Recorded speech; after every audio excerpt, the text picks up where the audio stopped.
दोस्तों सोचिए क्या होगा अगर आप एक ऐसी दुनिया में पैदा हों जो बिल्कुल एक आरपीजी गेम की तरह है, जहां आपका भविष्य आपकी मेहनत नहीं बल्कि एक प्रोफेशन तय करता है। आज हम बात करेंगे एक ऐसे ही लड़के लिन मोयू की, जिसे सब एक मामूली छात्र समझते थे, लेकिन जब उसकी बारी आई तो उसने पूरी दुनिया को हिलाकर रख दिया। चलिए शुरू करते हैं। कहानी की शुरुआत होती है शिहाई फर्स्ट एकेडमी से। 3 साल की कड़ी थ्योरी पढ़ाई के बाद आज वो बड़ा दिन है जब स्टूडेंट्स अपना प्रोफेशन चुनेंगे। इस दुनिया में प्रोफेशन 5 श्रेणियों में बंटे हैं: लो, मीडियम, हाई, रेयर और लीजेंडरी। सबसे ज्यादा डिमांड कॉम्बैट क्लासेस की होती है, उसके बाद सपोर्ट और फिर रहने खाने वाले लाइवलीहुड क्लासेस आते हैं। यहाँ के प्रिंसिपल लू युन सबको मोटिवेट करते हैं कि वे अपनी सीनियर सू कियानजिंग की तरह बने, जो एक लेवल 80 की होली मेज है। हमारे हीरो लिन मोयू को सब खामोश और अजीब समझते हैं। उसका क्लासमेट गाओ यांग अपने आप को एक अच्छा प्रोफेशन मिलने का दावा करता है और उससे बातें करने की कोशिश करता है, पर लिन बस अपनी दुनिया में रहता है। अब सारे स्टूडेंट अपनी काबिलियत को साबित करने के लिए एक एक करके मैजिकल सर्कल में दाखिल होते हैं। यहाँ किसी का प्रोफेशन फार्मर का होता है तो किसी का शेफ का। उनकी यह लो एबिलिटी देखकर इंस्ट्रक्टर्स निराश हो रहे थे। वहीं दूसरी तरफ है शिया जुए, जो खुद को लिन से बेहतर साबित करना चाहती है। जब शिया की बारी आती है तो वह फुल एटीट्यूड में सर्कल में दाखिल होती है। उसके दाखिल होते ही पूरे आसमान में एक अलग ही आग की लहरें जल उठती हैं और थोड़ी देर बाद पता चलता है उसकी मेंटल स्ट्रेंथ साधारण लोगों से 2 गुनी होती है। आसमान में एक विजन दिखाई देता है और उसे मिलता है एक रेयर प्रोफेशन, एलिमेंटल मेज। पूरी एकेडमी दंग रह जाती है क्योंकि ऐसी ताकत वाला मेज अकेले ही पूरे शहर को तबाह कर सकता है। टीचर उसे बधाइयां देते हैं कि आगे चलकर वह कुछ बड़ा करेगी। अब सबकी नजरें हमारे हीरो लिन मोयू पर टिकी हैं। सबको उम्मीद है कि इस बंदे में तो कुछ तो खास है। जैसे ही वो सर्कल में कदम रखता है, अचानक मौसम बदल जाता है। आसमान काले बादलों से भर जाता है और चारों तरफ चीखें सुनाई देने लगती हैं, मानो जैसे आसमान डर से कांप रहा हो। सभी की आंखें आसमान में गरजते बिजलियों और लोगों की आने वाली चीखें पर टिकी है। ये विजन शिया जुए के विजन से भी कहीं ज्यादा बड़ा और खौफनाक था। बादलों के बीच से अनडेड्स यानी मरे हुए सिपाही दिखाई देते हैं। लिन मोयू को मिलता है एक यूनिक हिडन प्रोफेशन, नेक्रोमैंसर। ये इतना रेयर है कि शायद पूरी दुनिया में वो इकलौता नेक्रोमैंसर है। लोग डर जाते हैं कि क्या वो लाशों के साथ काम करेगा। मास्टर जांग, जो लेवल 52 फॉर्मेशन का मास्टर है, लिन से अपनी स्किल दिखाने को कहते हैं। लिन एक स्केलेटन वॉरियर को समन करता है। हालांकि शुरुआत में इस कंकाल के एट्रीब्यूट्स साधारण दिखते हैं, लेकिन इसकी सजगता और दुश्मनी देखकर मास्टर जांग भी चौंक जाते हैं। वह समझ जाते हैं कि इस बंदे की अनडेड आर्मी पूरी दुनिया को एक ही पल में खत्म कर सकता है। इसकी यह काली ताकत आगे चलकर इतनी बढ़ जाएगी कि कोई भी लोग इसे रोक नहीं पाएंगे। रात को जब लिन अपने घर जाता है तो उसकी फैमिली मेंबर उसे इस बड़ी अचीवमेंट के लिए बधाइयां देते हैं। अब रात के 12 बजे असली धमाका होता है। उसके अंदर स्ट्रॉन्गेस्ट टैलेंट सिस्टम बाइंड हो जाता है। उसे मिलता है एक God level talent, comprehensive increase, जो उसकी हर स्किल के असर को 5 गुना बढ़ा देता है। साथ ही उसे एक पैसिव स्किल, डैमेज ट्रांसफर मिलती है, यानी लिन को लगने वाला हर जख्म उसके समन किए हुए कंकालों पर ट्रांसफर हो जाएगा। अब जब वो अपने स्केलेटन वॉरियर को समन करता है तो उसके सारे स्टेट्स, स्ट्रेंथ, एजिलिटी एटसेट्रा 15 से बढ़कर सीधे 75 हो जाते हैं। लिन अब अपनी ही लेवल के लोगों के लिए अमर बन चुका है। तो दोस्तों, ये तो बस शुरुआत थी। लिन मोयू अब 1 हफ्ते बाद होने वाले बिग टेस्ट की तैयारी कर रहा है, जहां उसे शिया जुए से मुकाबला करना है। अब अगले दिन की शुरुआत होती है नोवाइस लेवलिंग डंजन के बाहर से। यहाँ लिन को उसका क्लासमेट गाओ यांग अपनी टीम में शामिल होने का ऑफर देता है, लेकिन लिन, जो अपनी शांति और समझदारी के लिए जाना जाता है, उसे यह कहकर मना कर देता है कि सोलो जाने से लेवल अप करना ज्यादा तेज होता है। गाओ यांग को यह बात बहुत बुरा लगता है और वो इसे अपना अपमान समझता है। तभी शिया वहां आकर बताती हैं कि लिन सही कह रहा है। टीम में एक्सपीरियंस बराबर बंट जाता है, इसलिए लेवल 10 से पहले अकेले लड़ना ही सबसे बेहतर रणनीति है। तभी वहां प्रिंसिपल लू टपक पड़ता है और सभी को ज्ञान देता है, जैसे कि कोई भी स्टूडेंट अकेले जाने का जोखिम न ले। प्रिंसिपल का मानना है कि भले ही इन दोनों का एबिलिटी बाकी लोगों से अलग हो, पर ठहरे तो एक स्टूडेंट ही। डंजन का रेड बहुत ही ज्यादा खतरनाक होने वाला है और बाकी स्टूडेंट्स भी लिन के अनडेड आर्मी से भयभीत है। वह टीम अप करने से साफ मना कर देते हैं। प्रिंसिपल लू कुछ देर सोचता है और खुद के पैर पर कुल्हाड़ी मारने को कहकर सभी को आगे बढ़ने का ऑर्डर दे देता है। शिया डंजन में जाने से पहले लिन को चैलेंज करती है कि देखते हैं डंजन को पहले कौन क्लियर करता है। डंजन के अंदर कदम रखते ही लिन मोयू अपनी जादुई शक्ति का इस्तेमाल करता है। पिछली रात मेडिटेशन के बाद उसकी स्पिरिट रिकवर हो चुकी थी, जिससे वो 4 से भी ज्यादा अनडेड नाइट्स को समन करता है। वह अपने कंकालों को डंजन में राक्षसों को ढूंढकर मारने का आदेश देता है। अनडेड आर्मी पूरे डंजन में मॉन्स्टर्स को मारने के लिए फैल जाते हैं।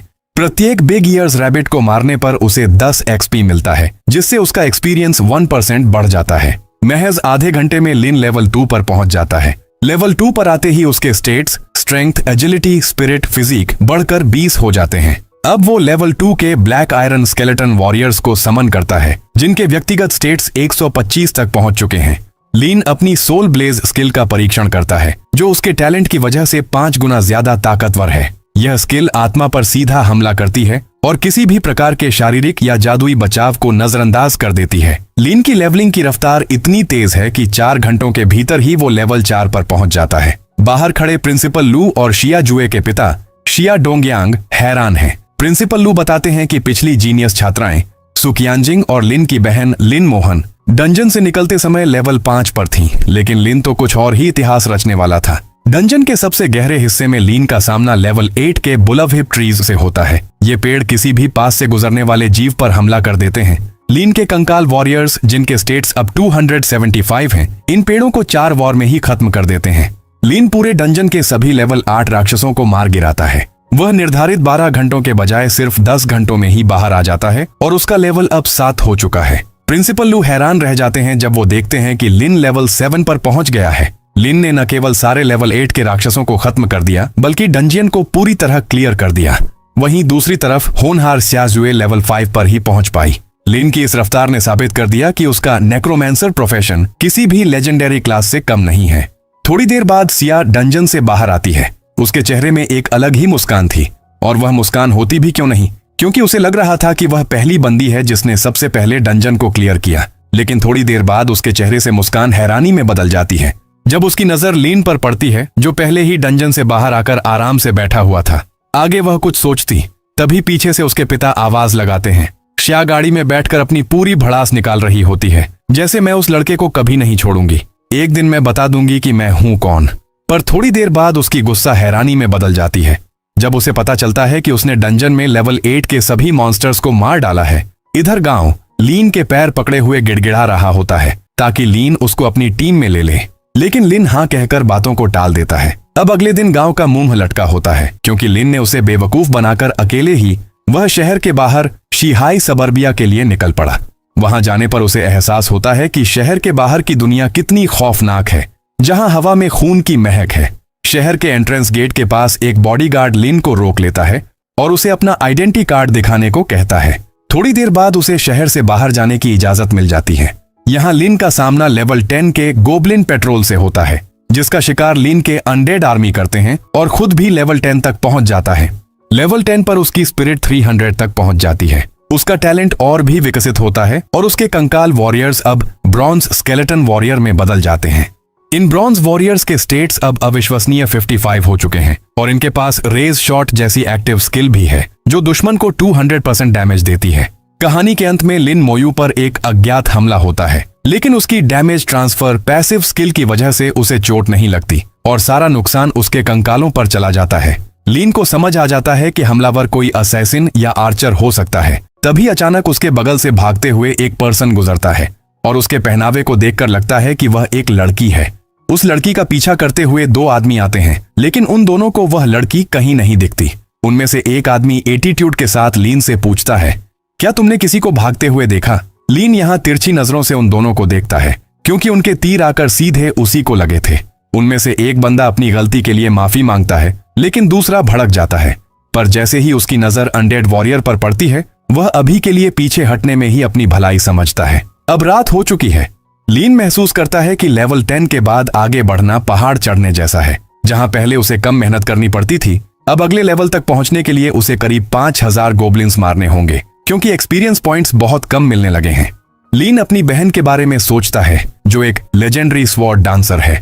वह खुद से सवाल करता है कि उसकी बहन इतनी तेजी से लेवल अप कैसे कर लेती थी। क्या उसने नाइटमेयर डिफिकल्टी वाले खतरनाक डंजन्स अकेले पार किए थे? यही जुनून लिन को और ज्यादा मेहनत करने के लिए प्रेरित करता है। आधी रात का वक्त है और एक सुनसान जगह पर लिन की मुलाकात एक रहस्यमयी लड़की से होती है। यह वही लड़की होती है जिसके पीछे वे गुंडे पड़े हुए थे। उस लड़की का नाम होता है निंग यी। वह बहुत भूखी होती है और लिन उसे खाना देता है।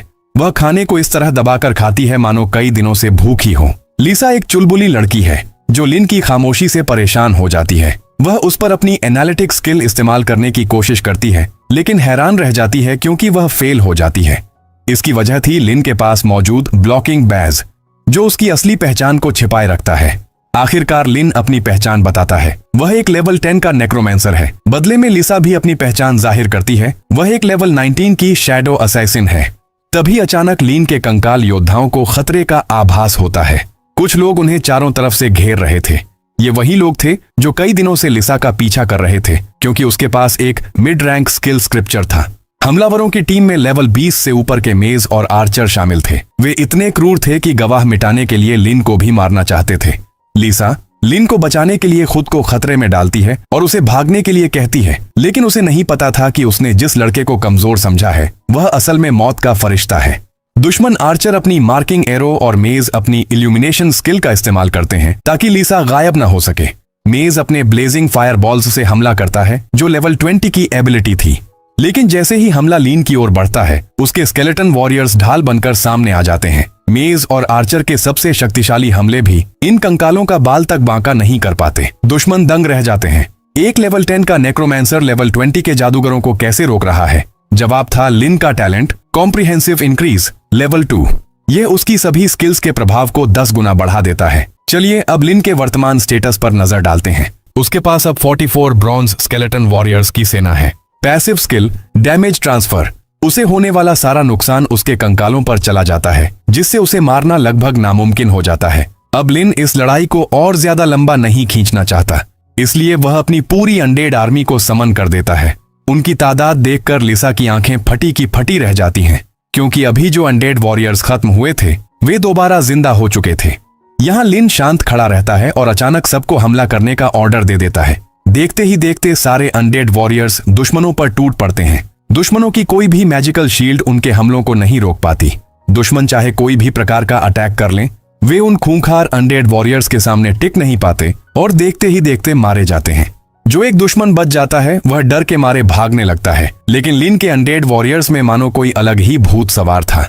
वह दुश्मन जहां भी भागता, अनडेड वॉरियर्स वहां पहुंचकर उसे खत्म कर देते। दुश्मनों के खात्मे के बाद लिन एक सच्चे सर्वाइवर की तरह उनके सामान की तलाशी लेता है। उसे वहां से 4 ब्रॉन्ज रैंक के हथियार मिलते हैं। कार्मेन स्टाफ, बैटल बो, शील्ड और स्वॉर्ड। ये सभी लेवल 80s के हथियार थे, जो स्टेट्स को 20 पॉइंट्स तक बढ़ाते थे। वह जानता था कि ये उसके लिए बेकार है, लेकिन गेम की अर्थव्यवस्था में इनकी बहुत कीमत है। वह इन्हें बेचकर अपनी आगे की यात्रा के लिए संसाधन जुटाने का प्लान बनाता है। उसे वहां से एक प्राइमरी स्किल स्क्रॉल मिलता है, जिसकी कीमत करीब 10,000 गोल्ड कॉइन्स थी। लिसा उसे बताती है कि इसे बेचना बेवकूफी होगी, क्योंकि एक नया स्किल आपकी सर्वाइवल रेट को कई गुना बढ़ा सकता है। अब आता है इस अध्याय का सबसे बड़ा मोमेंट। जैसे ही लिन अपनी स्पिरिचुअल एनर्जी से स्क्रॉल को एक्टिवेट करता है, उसे मिलती है कॉर्प्स एक्सप्लोजन स्किल। लेवल 1 पर यह स्किल 1 मीटर के दायरे में केवल 10% नुकसान पहुंचाती थी। सुनने में यह बहुत कमजोर लगती थी, लेकिन लिन का असली हथियार उसका टैलेंट था, जो हर स्किल को 10 गुना बढ़ा देता था। अब यह धमाका 10 मीटर के दायरे में होने वाला था। लिन तुरंत समझ जाता है कि यह एक इन्फिनिट लूप बना सकती है। एक लाश फटेगी, उससे आसपास के दुश्मन मरेंगे, वे नई लाश बनेंगे और फिर लिन उन्हें भी ब्लास्ट कर देगा। यानी अब उसे लड़ने की जरूरत ही नहीं पड़ेगी, बस लाशों का इंतजार करना होगा। लिसा कोई साधारण लड़की नहीं थी।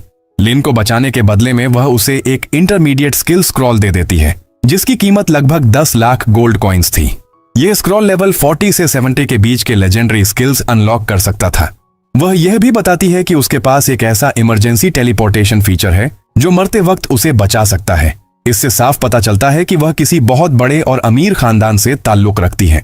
आखिर में वह लिन को शियाजिंग यूनिवर्सिटी जाने की सलाह देती है और उसे शेनशिया टावर के बारे में बताती है, जहां पॉइंट्स ही असली पैसा होते हैं। रात भर मेडिटेशन करने के बाद लिन अपनी सारी ऊर्जा वापस पा लेता है। सुबह की ठंडी हवा के बीच लीजा उसे अलविदा कहती है, लेकिन जाने से पहले एक वादा भी करती है कि वे दोनों फिर से मिलेंगे और साथ में लेवल अप करेंगे। अब लिन पहले से कहीं ज्यादा खतरनाक बन चुका था।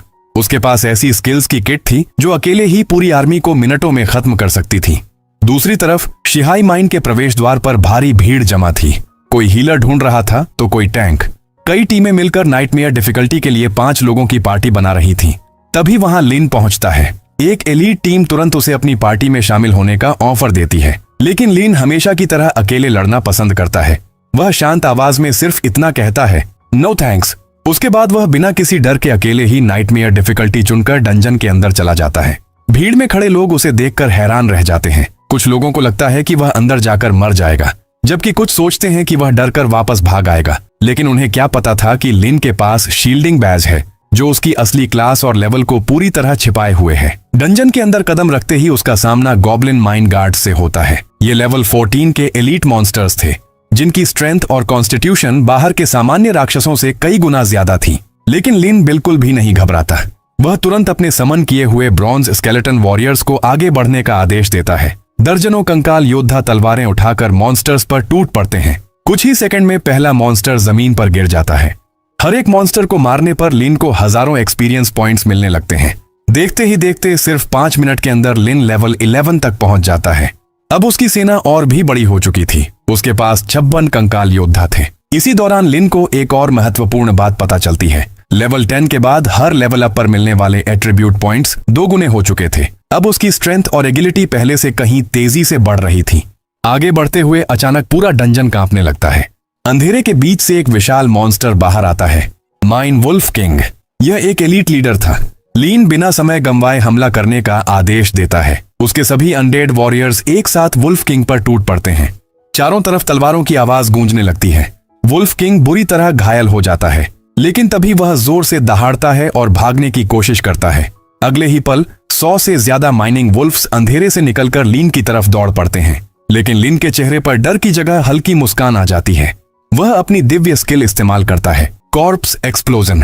अचानक जमीन पर पड़ी लाशें विस्फोट करने लगती हैं।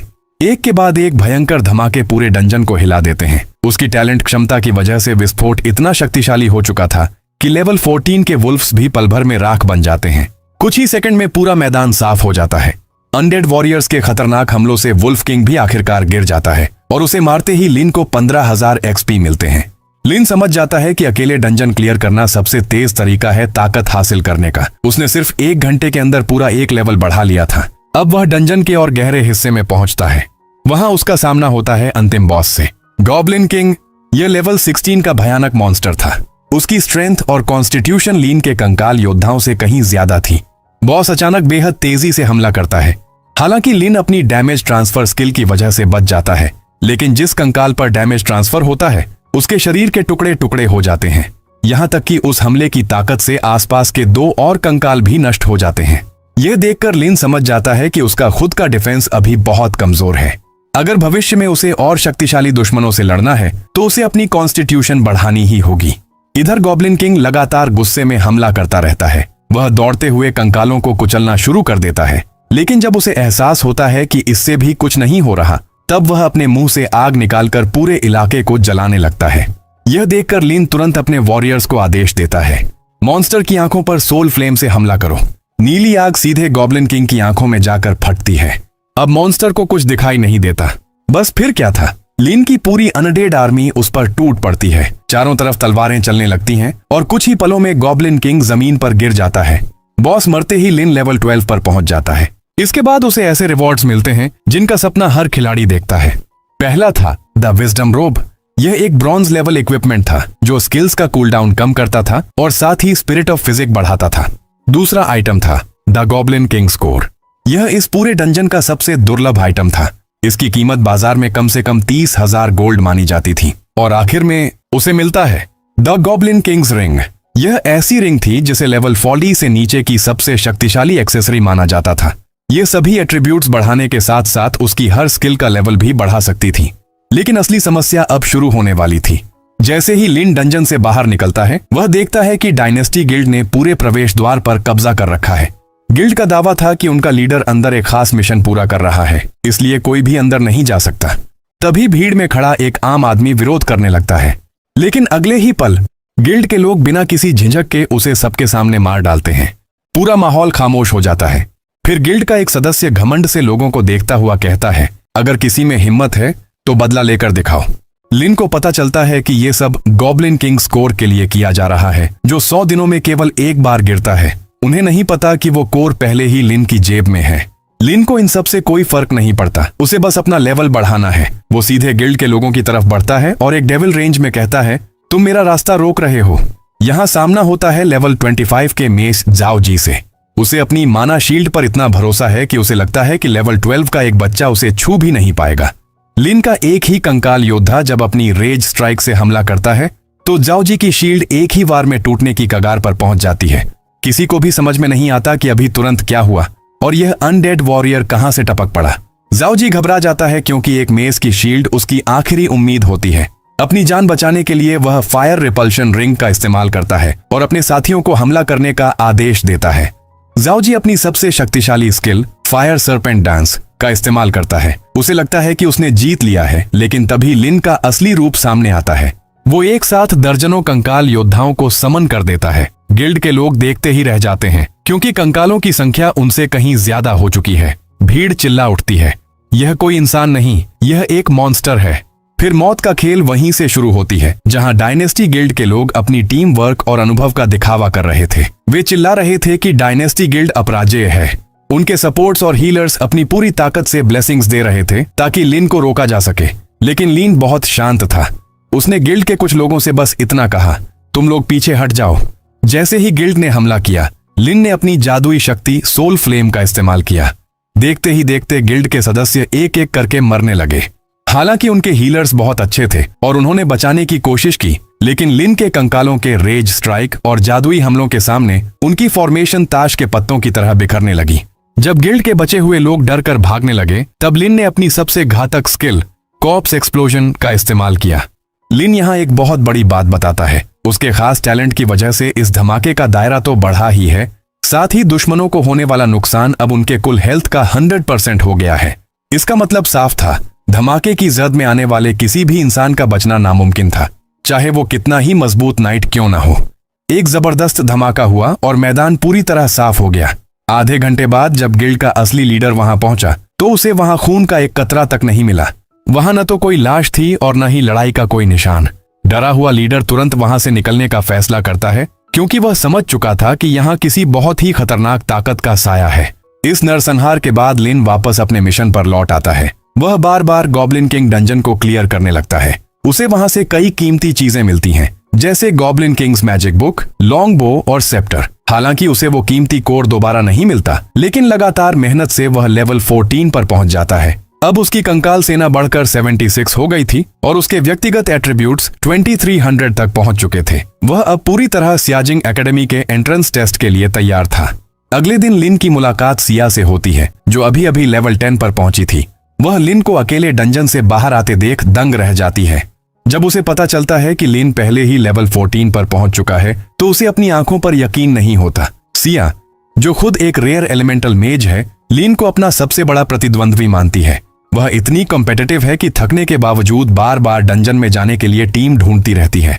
लिन उसे सलाह देता है कि अगर उसे जल्दी लेवल अप करना है तो उसे नाइटमेयर लेवल डंजन ट्राई करना चाहिए, लेकिन सिया जानती थी कि बिना एक बहुत ही ताकतवर एलीट पार्टी के यह मुमकिन नहीं है। अगले दिन की शुरुआत सिया और लिन की मुलाकात से होती है। सिया लिन को एक ऐसी चीज के बारे में बताती है जो गेम की दुनिया में बहुत दुर्लभ है, कूल डाउन टैलिस्मन।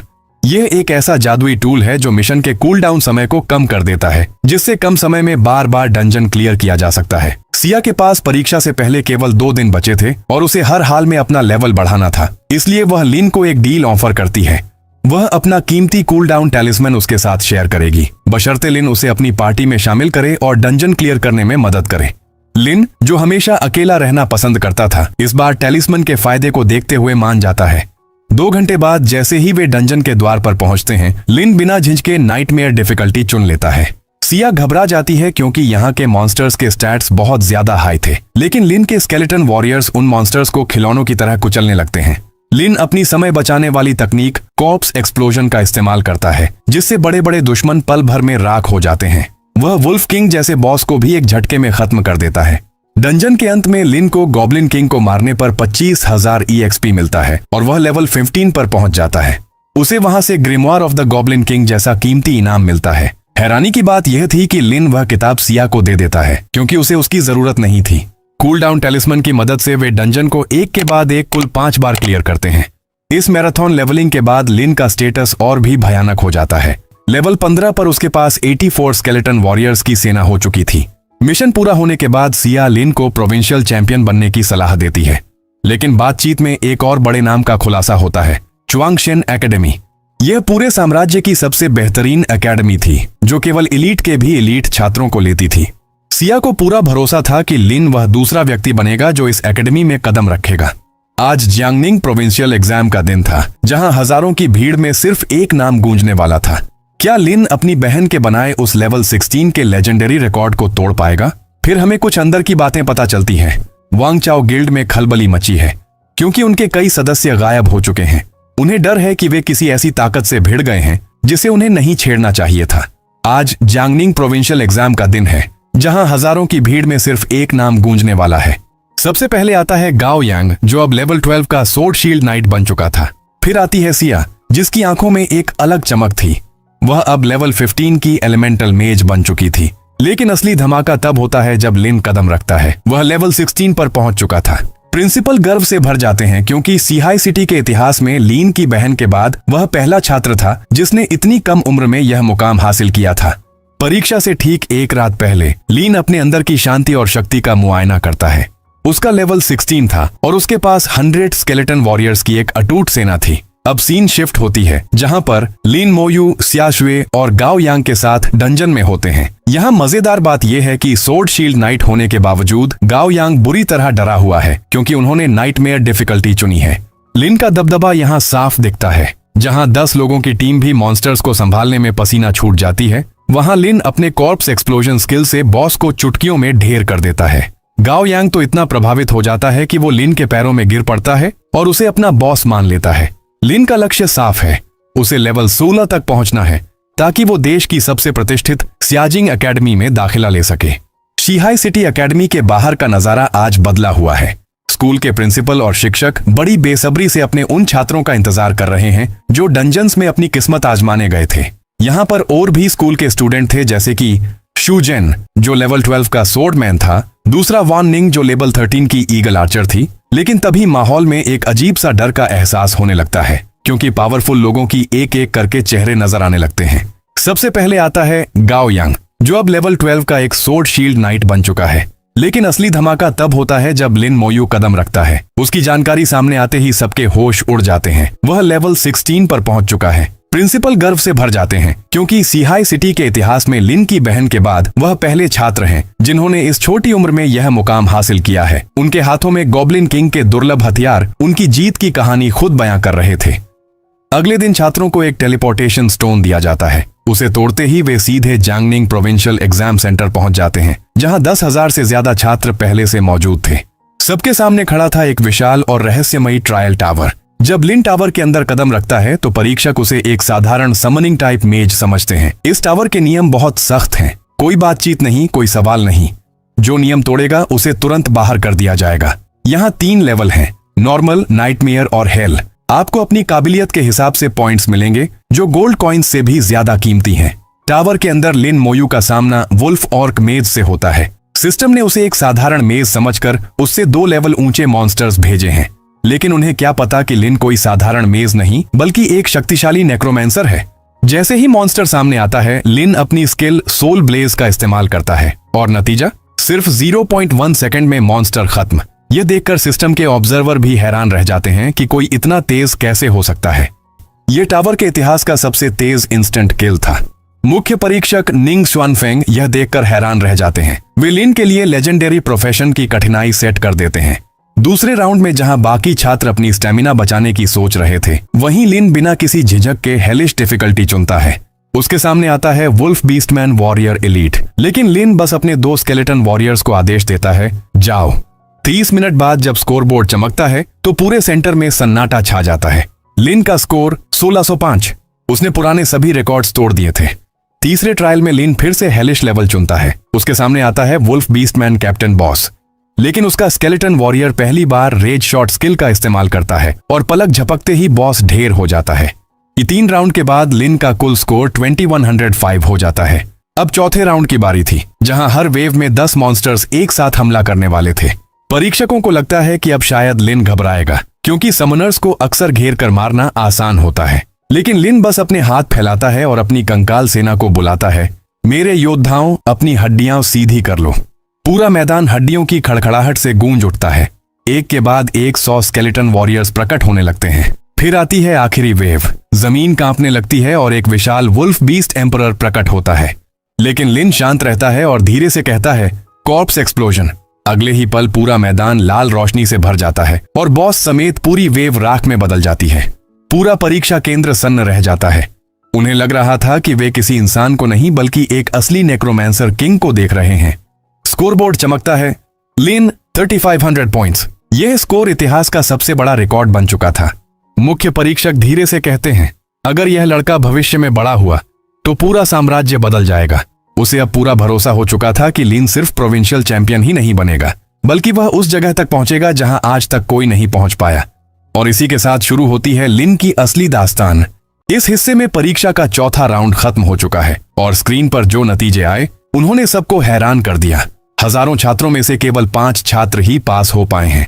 स्कोरबोर्ड पर नजर डालें तो लिन 3605 पॉइंट्स के साथ सबसे ऊपर है।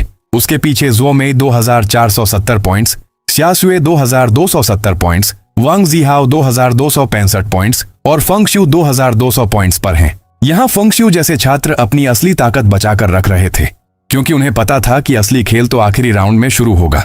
अब बारी थी 5वें और आखिरी राउंड की, जिसे एक्सपीडिशन डायमेंशन कहा गया। यह एक ऐसी जगह है जहां पुराने युद्धों की यादें और कत्लेआम की गंध भरी हुई थी।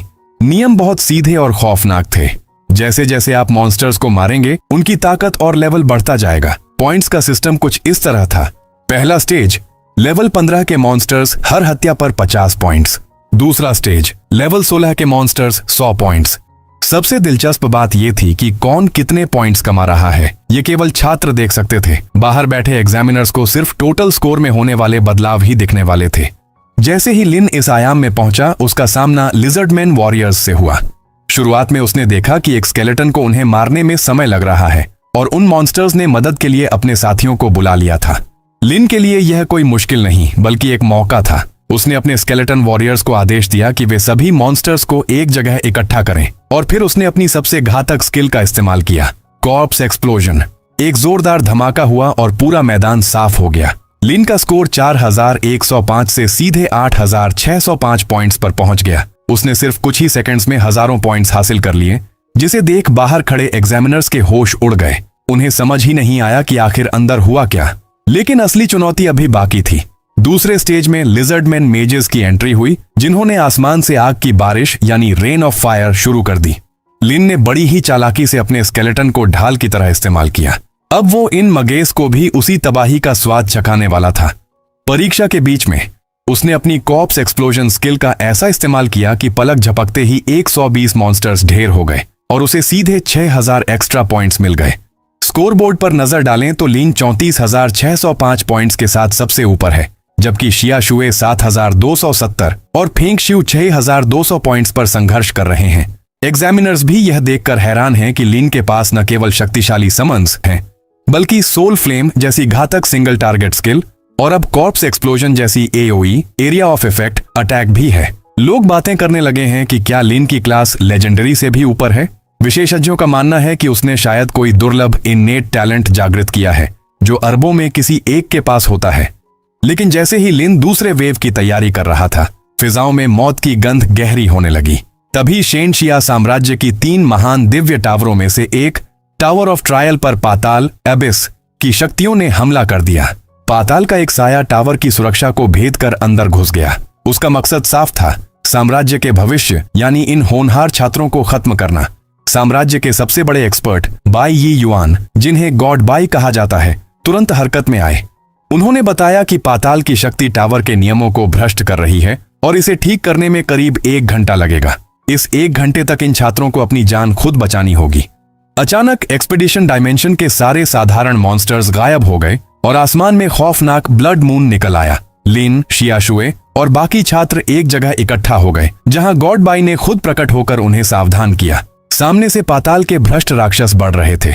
लेवल 19 के वुल्फ बीस्ट वॉरियर्स। ये कोई मामूली राक्षस नहीं बल्कि एनहांस्ड एलीट मॉन्स्टर्स थे, जो नाइटमेयर लेवल डंजन के राक्षसों जितने ताकतवर थे। पाताल का राक्षस हंसते हुए कह रहा था कि 1 घंटा उन्हें खत्म करने के लिए काफी है।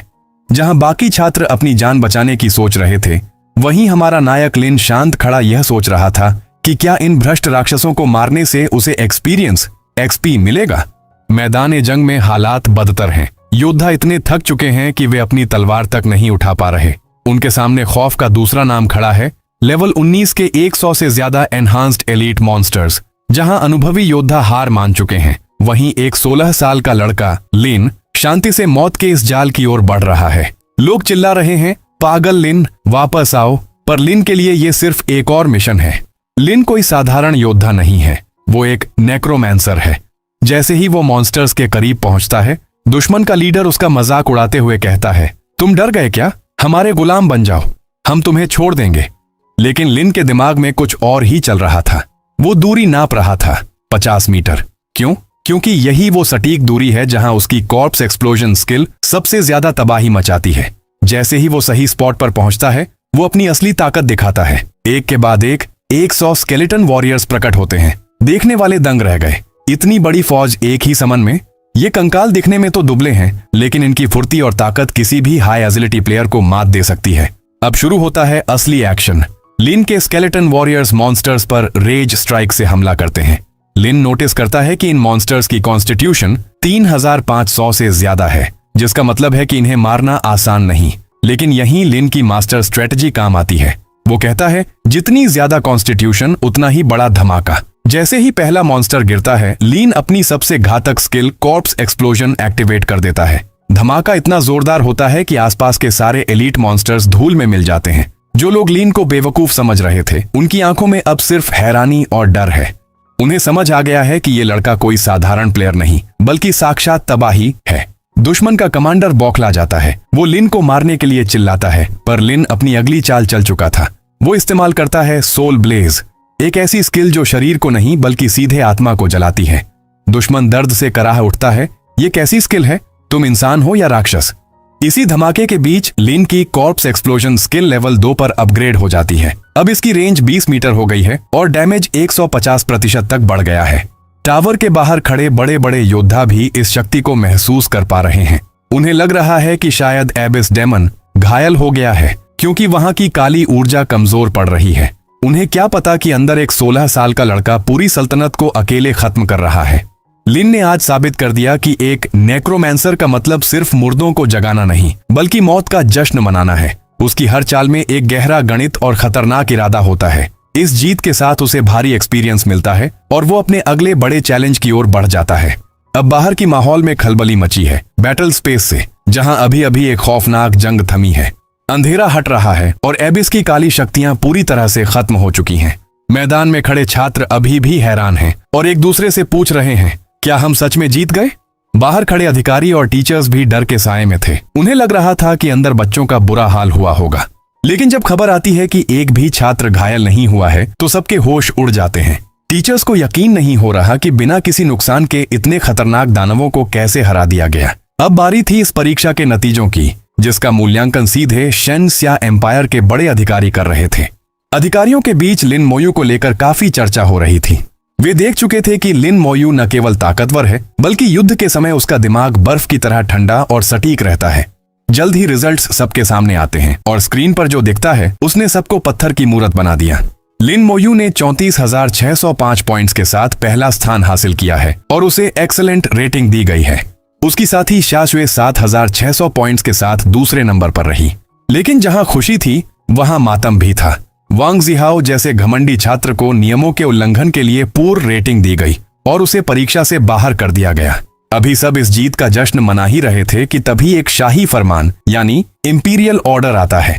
पूरी भीड़ में सन्नाटा छा जाता है जब यह घोषणा की जाती है कि लिन मोयू सिर्फ अपने प्रांत का नहीं, बल्कि पूरे देश का नेशनल टॉप स्कोरर बन गया है। यह सुनते ही लिन के स्कूल के प्रिंसिपल लू अपनी सुध बुध खो बैठते हैं। उन्हें यकीन नहीं हो रहा कि उनका स्टूडेंट अब नेशनल हीरो है। लिन मोयू हमेशा की तरह शांत रहता है, लेकिन पहली बार उसके चेहरे पर एक छोटी सी मुस्कान आती है। परीक्षा खत्म होने के बाद लिन अपने घर लौटता है और अपनी दादी को अपनी सफलता की खबर देता है। वह अपनी बहन से मिलने का वादा करता है, जो पहले से ही सियाजिंग एकेडमी में है। लेकिन तभी उसके घर पर एक दस्तक होती है। जब लिन दरवाजा खोलता है तो उसके सामने प्रिंसिपल लू खड़े होते हैं, लेकिन तभी उसे किसी और की प्रेजेंस महसूस होती है।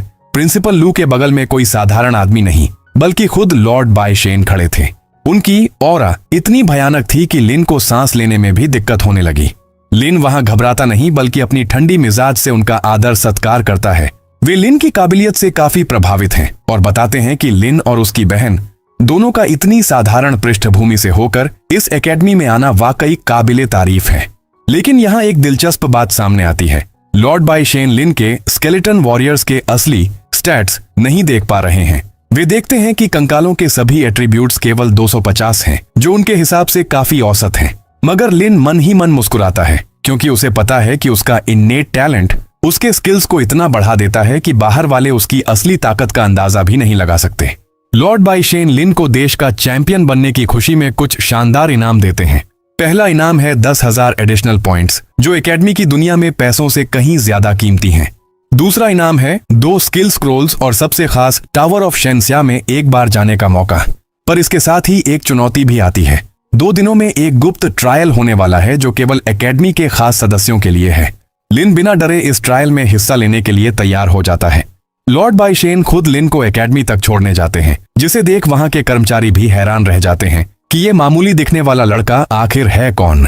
एकेडमी में रहने के लिए जब लिन से पूछा जाता है तो वो 2000 पॉइंट्स प्रति माह वाला सिंगल रूम चुनता है। रजिस्ट्रेशन करने वाला व्यक्ति उसे सलाह देता है कि पॉइंट्स बचाकर रखे, पर जैसे ही वो लिन का कार्ड स्वाइप करता है उसके होश उड़ जाते हैं। लिन के पास कुल 1,33,605 पॉइंट्स थे। जहां आम छात्र 10,000 पॉइंट्स भी मुश्किल से कमा पाते हैं, वहां लिन के पास पॉइंट्स का ढेर लगा था। अगली सुबह लिन की ध्यान 1 घंटी से खुलती है। लिन जब गेट खोलता है तो वह लीजा को देखता है। वह वही लड़की होती है जिसे लिन ने कुछ हफ्ते पहले कुछ गुंडों से बचाया था। लीजा बिना कुछ कहे उसे एकेडमी घुमाने ले जाती है। वे दोनों कैफेटेरिया पहुंचते हैं। लिन खाने के लिए अपने पॉइंट से पेमेंट करने लगता है, तभी उसकी दोस्त उसे रोक लेती है। वह उसे समझाती है कि यहाँ जहाँ कैश चल सकता है वहाँ पॉइंट्स कभी बर्बाद मत करना, क्योंकि पॉइंट्स स्किल्स को निखारने के काम आते हैं। लीन कहता है कि उसके पास कैश नहीं है, तो उसकी दोस्त सारा बिल खुद भर देती है। लेकिन जब वह लिन के कार्ड में 1,30,000 से ज्यादा पॉइंट्स देखती है तो वह भी चिल्ला उठती है, इतने सारे पॉइंट्स। बातचीत के दौरान लिन अपनी दोस्त को एक चमकती हुई चीज देता है। यह गोब्लिन किंग का क्रिस्टल कोर था। यह एक बॉस लेवल मटेरियल है जिससे ring of the goblin king बनाई जा सकती है। उसकी दोस्त हैरान रह जाती है क्योंकि इसकी कीमत बाजार में $1,00,000 से भी ज्यादा है। लीन इसे बड़ी सादगी से उसे तोहफे में दे देता है। घूमते हुए वे एकेडमिक अफेयर्स डिपार्टमेंट पहुंचते हैं, जहां लिन अपनी बहन लिन मोहन की जानकारी ढूंढता है। लेकिन रिकॉर्ड्स देखने पर पता चलता है कि उसकी जानकारी पूरी तरह ब्लैंक है। शक जताया जाता है कि या तो सरकार ने उसकी जानकारी ब्लॉक की है या वह किसी और भी बड़ी चुंगशेन एकेडमी में पढ़ रही है। अगली सुबह लीजा लिन को अपने टीममेट से मिलने ले जाती है, जिसका नाम है हिडन ड्रैगन टीम। लेकिन यहाँ माहौल बहुत तनावपूर्ण है। टीम का एक सदस्य जियांग ताओ ताओ अपना परिचय देती है, जो एक लेवल 23 की नाइट होती है। जब उन लोगों को लिन के बारे में पता चलता है, जो लेवल 17 का नेक्रोमेंसर है, तब टीम में से एक बंदा लिंग जैन लिन पर चिल्लाता है। वह कहता है कि भले ही लिन नेशनल टॉप स्कोरर हो, लेकिन उनकी टीम के सामने इसकी कोई औकात नहीं है। लिंग जैन लिन को चेतावनी देता है, अपना मुंह बंद रखना और कोशिश करना कि टीम पर बोझ कभी मत बनना। वह यहाँ तक कह देता है कि पिछले सारे टॉप स्कोरर्स कचरा थे और लिन भी वैसा ही होगा। लिन अब अपनी चुप्पी तोड़ता है और 2 शब्द कहता है, क्या तुम पागल हो रहे हो? जैन भड़क कर अचानक अपने फायर मैजिक से अटैक कर देता है। तभी अचानक जियांग ताओ ताओ अपनी शील्ड बैरियर से उसे रोक देती है। यह देखकर गुस्से से जैन वहां से चला जाता है। ट्रायल से पहले टीम लीडर जियांग ताओ ताओ स्पष्ट करती है कि ट्रायल की जानकारी कल ही दी जाएगी और वे सब कल सुबह 9 बजे यहीं मिलेंगे। यह सुनकर लीजा और लिन कल की प्रिपरेशन के लिए निकल पड़ते हैं। उनके जाने के बाद जियांग ताओ ताओ लिंग जैन को समझाती है कि उसे अपनी निजी दुश्मनी ट्रायल के बीच में नहीं लानी चाहिए, खासकर तब जब लिन को लॉर्ड बायशेन ने भेजा है। इधर वे दोनों दुकान पर जाते हैं, जहां लिन मोयू अपने लिए 10 रेड पोटेशंस, 10 ब्लू पोटेशंस और एक कम्युनिकेशन डिवाइस खरीदता है। दिन भर घूमने के बाद लीजा अपने घर जाने के लिए लिन से इजाजत मांगती है।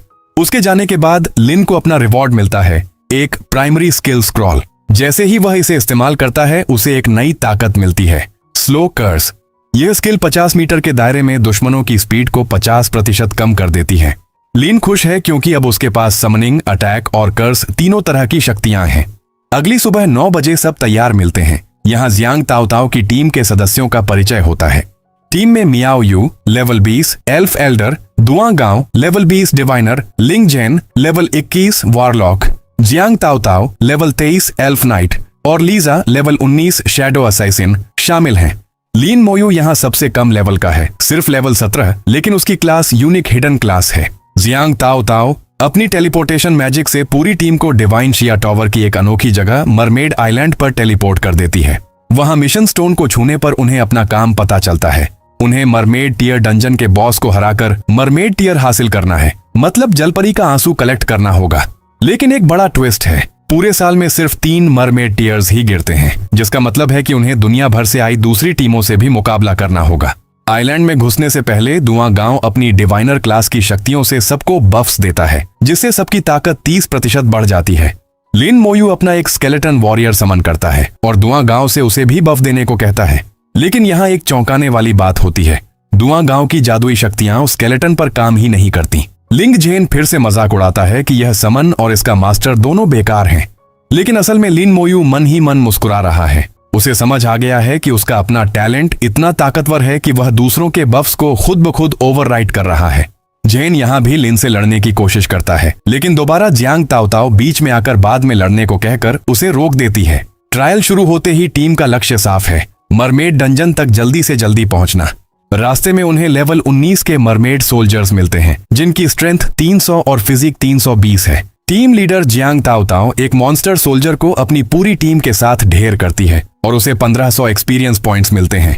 लेकिन समस्या ये है कि वे बहुत धीमे चल रहे हैं और केंद्र तक पहुंचने में अभी भी 3 घंटे लग सकते हैं। उन लोगों के पास इतना समय नहीं है कि इन लेवल 19 मॉन्स्टर्स से लड़ें। इसलिए जियांग ताओ ताओ इस परेशानी से निपटने के लिए मियाओ यू को आगे करती है। मियाओ यू अपनी विंड बाइंडिंग स्किल का इस्तेमाल करती है ताकि टीम तेजी से निकल सके, लेकिन लेवल 21 और 22 के मॉन्स्टर्स की वजह से उसकी स्किल्स भी कमजोर पड़ने लगती हैं। अभी भी बहुत सारे मॉन्स्टर्स पहाड़ी पर तैनात खड़े थे। जब टीम मुश्किल में फंसती है तो लिन मोयू आगे आकर कहता है, मैं इसे रोकूंगा। लेकिन यहाँ जेन, जो हमेशा की तरह चिढ़ा हुआ है, लिन का मजाक उड़ाते हुए उसे लेवल 17 नोब कहता है और कहता है कि उसे लड़कियों के पीछे छिपना चाहिए। जियांग ताओ ताओ जेन को फटकार लगाती है और लिन से उसकी योजना पूछती है। लिन बताता है कि वह अपने स्केलेटन वॉरियर से यह सब करेगा। वह स्केलेटन का इस्तेमाल मॉन्स्टर्स को दूसरी तरफ लुभाने के लिए करता है, जिससे रास्ता पूरी तरह साफ हो जाता है। टीम के बाकी सदस्य उसकी स्पीड देखकर दंग रह जाते हैं और लिन का शुक्रिया अदा करते हैं। तभी वहां वाई कंट्री की टीम एंट्री लेती है, जो बहुत ही घटिया चाल चलती है। उनका समनर एक शिकिगामी क्लास का है, जो प्राचीन देवताओं को बुलाने की ताकत रखता है। वे जानबूझकर सैकड़ों मरमेड मॉन्स्टर्स को इकट्ठा करके लीन की टीम का रास्ता रोक देते हैं ताकि वे डंजन तक न पहुंच सकें। वे हंसते हुए कहते हैं कि यह डंजन अब उनका है और बाकी सब यहां से भाग जाएं। जब सब हार मान रहे होते हैं तब लिन फिर से आगे बढ़ता है। जेन फिर चिल्लाता है कि सैकड़ों मॉन्स्टर्स को एक समनर नहीं संभाल सकता। लेकिन तभी लिन एक नहीं, दो नहीं, बल्कि 3 स्केलेटन वॉरियर्स को मैदान में उतार देता है। पूरा आइलैंड दहल जाता है क्योंकि वे स्केलेटन अकेले ही पूरी सेना को अपनी तरफ खींच लेते हैं। दूसरी टीमों के लोग लिन को भाई कहकर पुकारने लगते हैं और उसके साथ डंजन जाने की इच्छा जताते हैं। पहाड़ पर पहुंचने के बाद लिंग जेन की बदतमीजी हद पार कर देती है। वह कैप्टन जियांग ताओ ताओ को अल्टीमेटम देता है, या तो लिन रहेगा या मैं। उसे घमंड है कि वह एक मेज है और टीम उसके डैमेज आउटपुट के बिना नहीं चल सकती। लेकिन कैप्टन का जवाब सबको चौंका देता है। वह कहती है, लिंग जेन, तुम टीम से बाहर हो। सब खुश हैं क्योंकि लिन मोयू ने साबित कर दिया कि वह किसी भी मेज से कई गुना ज्यादा कीमती है। लिंग जेन हैरान है। वह चिल्लाता है कि अगर वह चला गया तो टीम कभी ट्रायल पास नहीं कर पाएगी। लेकिन हमारी कैप्टन जियांग ताओ ताओ, जो एक एल्वेन नाइट है, अपने उसूलों पर अड़ी रहती है और उसकी बेतुकी मांगे मानने से मना कर देती है। आखिरकार लिंग जेन गुस्से में पार्टी छोड़ देता है। टीम थोड़ी नर्वस है, लेकिन लीजा बड़े कूल अंदाज में कहती है, चलो डंजन में चलते हैं। यह सब सुनकर सभी लोग अपने अपने इरादे जीत के लिए और मजबूत कर लेते हैं। डंजन के बाहर हालात बहुत खराब हैं। कंट्री वाई के घुसपैठिए किसी को भी पास नहीं आने दे रहे। उनका कहना है कि सब यहाँ से लौट जाए क्योंकि यहाँ आने की उनकी कोई औकात नहीं है। लेकिन जियांग ताओ ताओ की टीम पीछे हटने से इनकार कर देती है। यह देखकर गुस्से में कंट्री वाई का दुश्मन हमला करने के लिए अपने बीस्ट को आगे कर देता है। लेकिन तभी लिन मोयू अपना जलवा दिखाता है। वह अपनी जादुई शक्ति से ढेर सारे कंकाल समन करता है।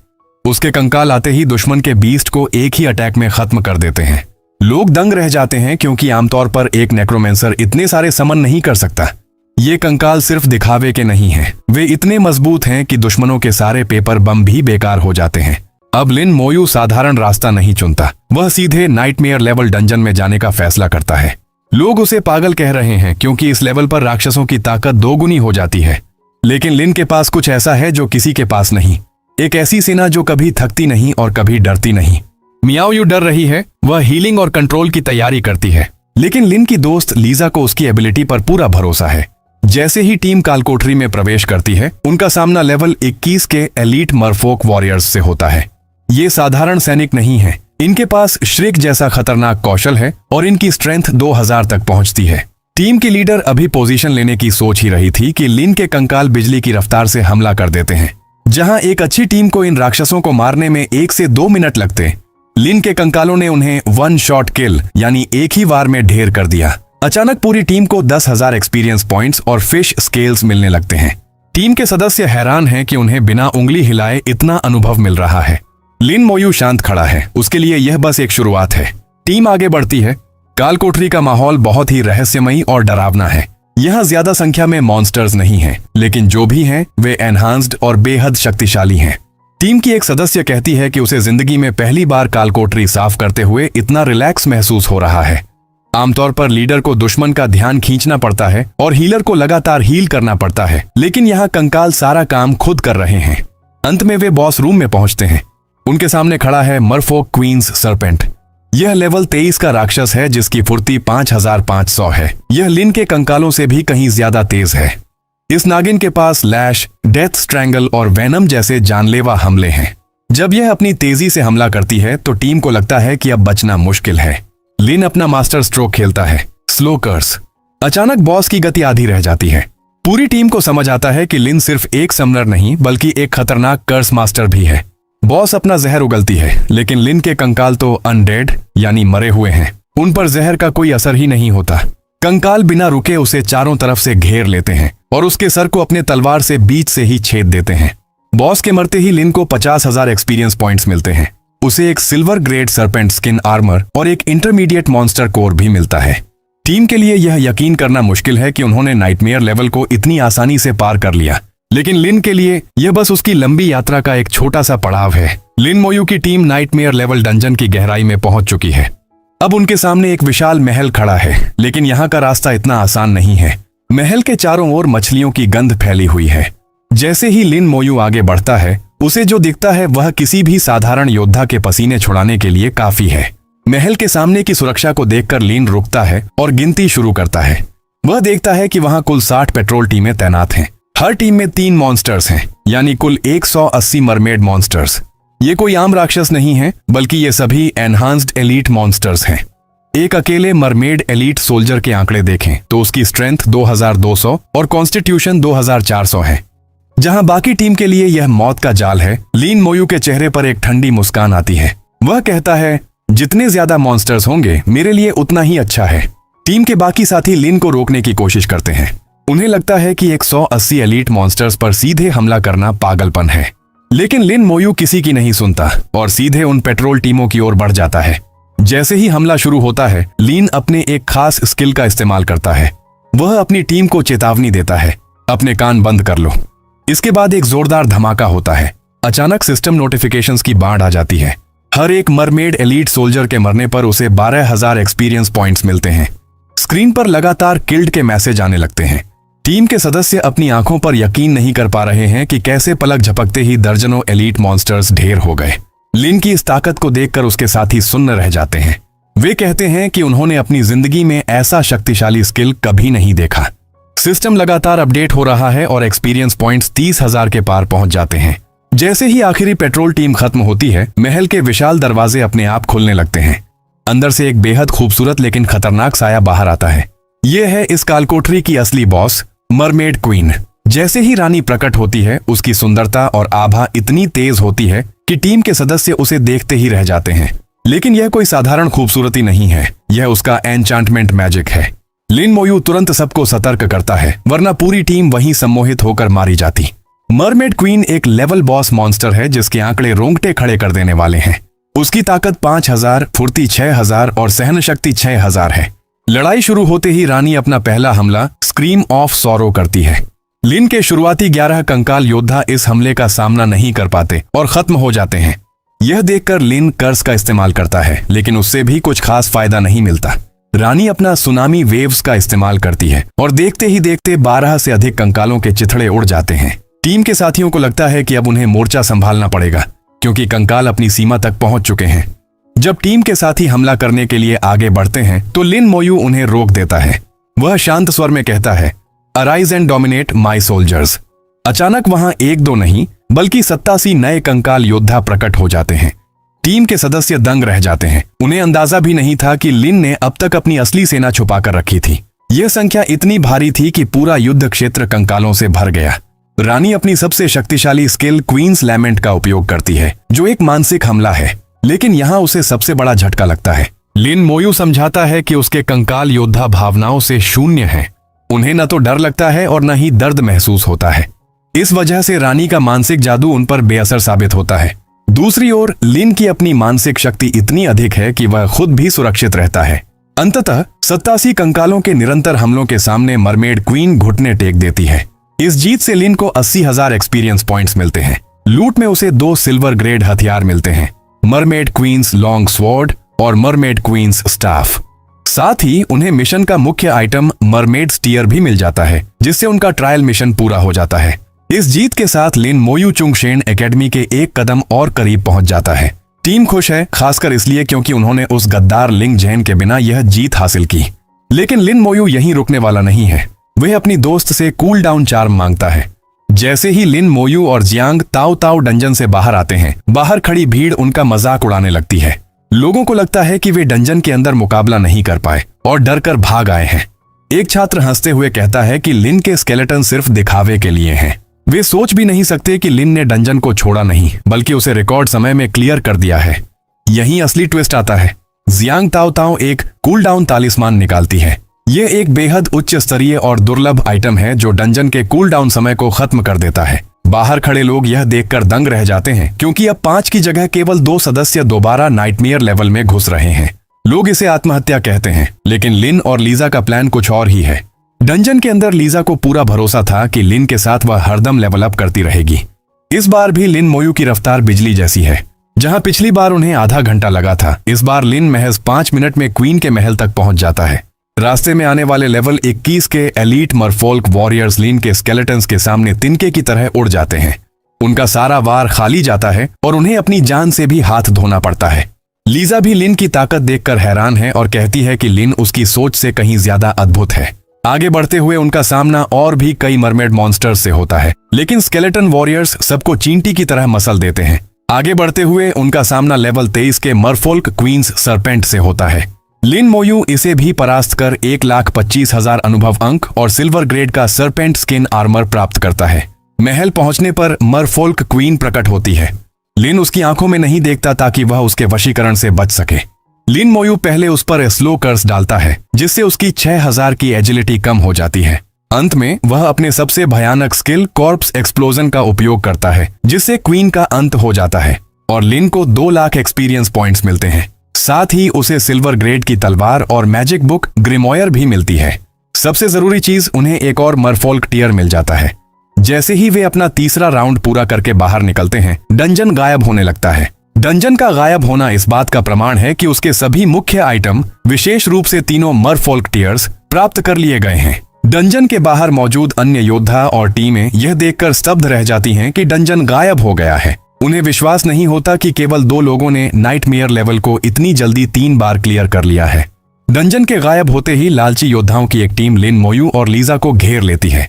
वे जबरदस्ती मरफोल्क टीयर्स छीनने की मांग करते हैं, यह दावा करते हुए कि ये कीमती वस्तुएं उनकी हैं। सबसे पहले कंट्री वाई का एक बंदा अपने डबल बुल बीस्ट को समन करता है। वह इतने घातक थे कि जियांग ताओ ताओ के पसीने निकल आते हैं। वह डर से कुछ कर पाती उससे पहले ही लिन मोयू बिना किसी हिचकिचाहट के अपने शक्तिशाली कौशल सोल ब्लेज का उपयोग करता है।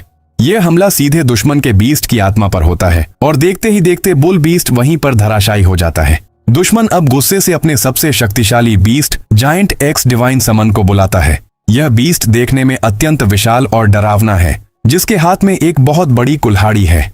समनर को अपनी इस शक्ति पर इतना घमंड है कि वह लिन मोयू के कंकालों के हमलों को कमजोर और सिर्फ एक गुदगुदी करार देता है। बीस्ट अपनी विशाल कुल्हाड़ी को हवा में लहराते हुए पूरी ताकत से लिन मोयू के कंकालों की ओर बढ़ता है। इसका उद्देश्य एक ही झटके में मोयू की रक्षा पंक्ति को खत्म करना था।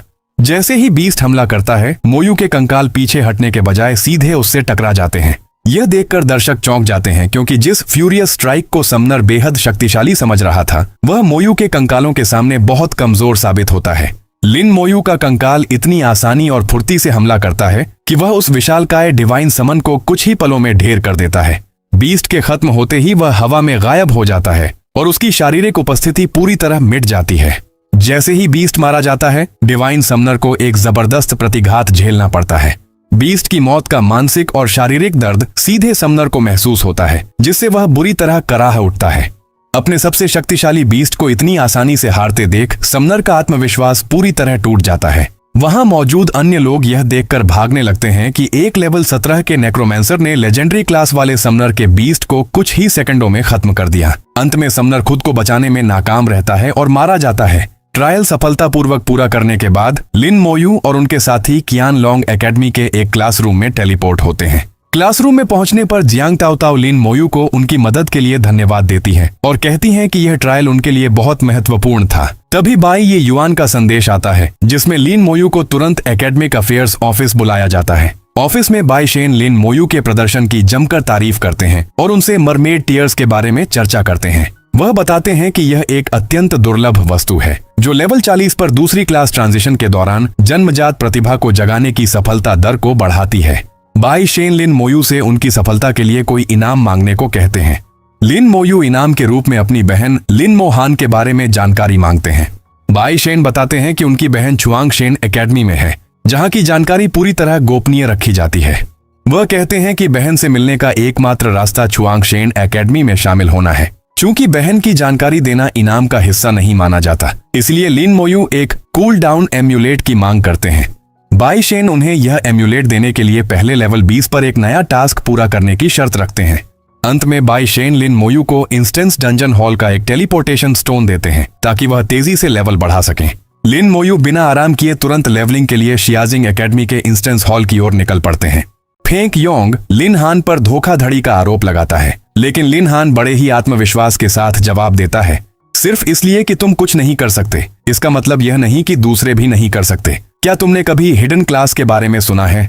लिन हान केवल अपनी शक्ति ही नहीं दिखाता, बल्कि वह सीधे इंस्ट्रक्टर चाओ चोंग को चुनौती देता है। वह चाओ चोंग को याद दिलाता है कि उन्होंने शर्त के गवाह बनने का वादा किया था, और अब जब लिन हान जीत गया है तो फेंक योंग को अपनी शर्त पूरी करनी होगी।